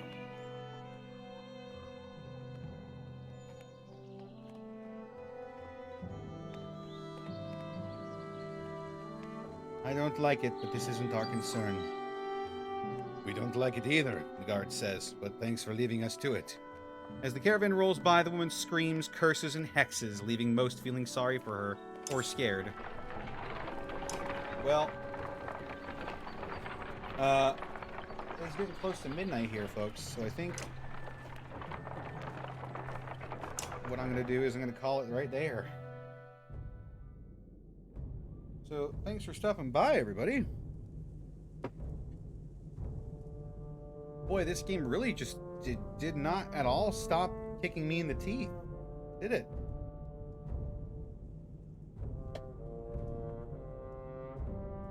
Rook sacrifices himself to quote-unquote slay asunder. Yeah. Bellower's not even really dead. Mistletoe berries are toxic? Yeah. Probably a good thing we let that happen the way it did. Well, alright folks, I suppose I will see you tomorrow for Roll With Me. And until then, let's find out who we can raid here.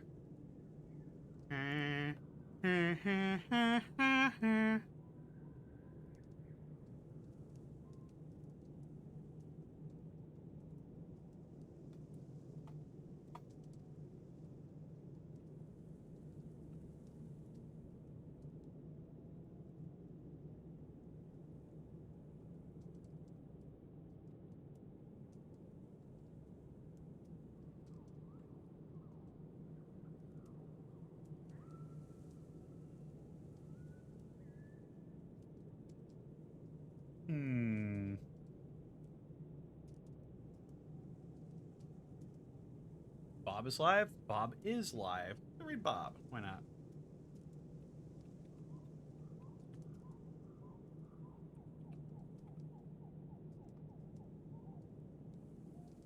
Alright, thanks for stopping by, everybody. Our raid message will be, let me tell you something, brother.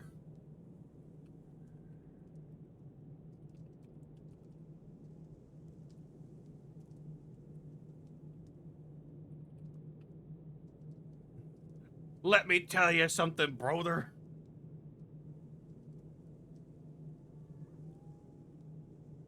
Alright. Take care, everybody. I'll see you tomorrow.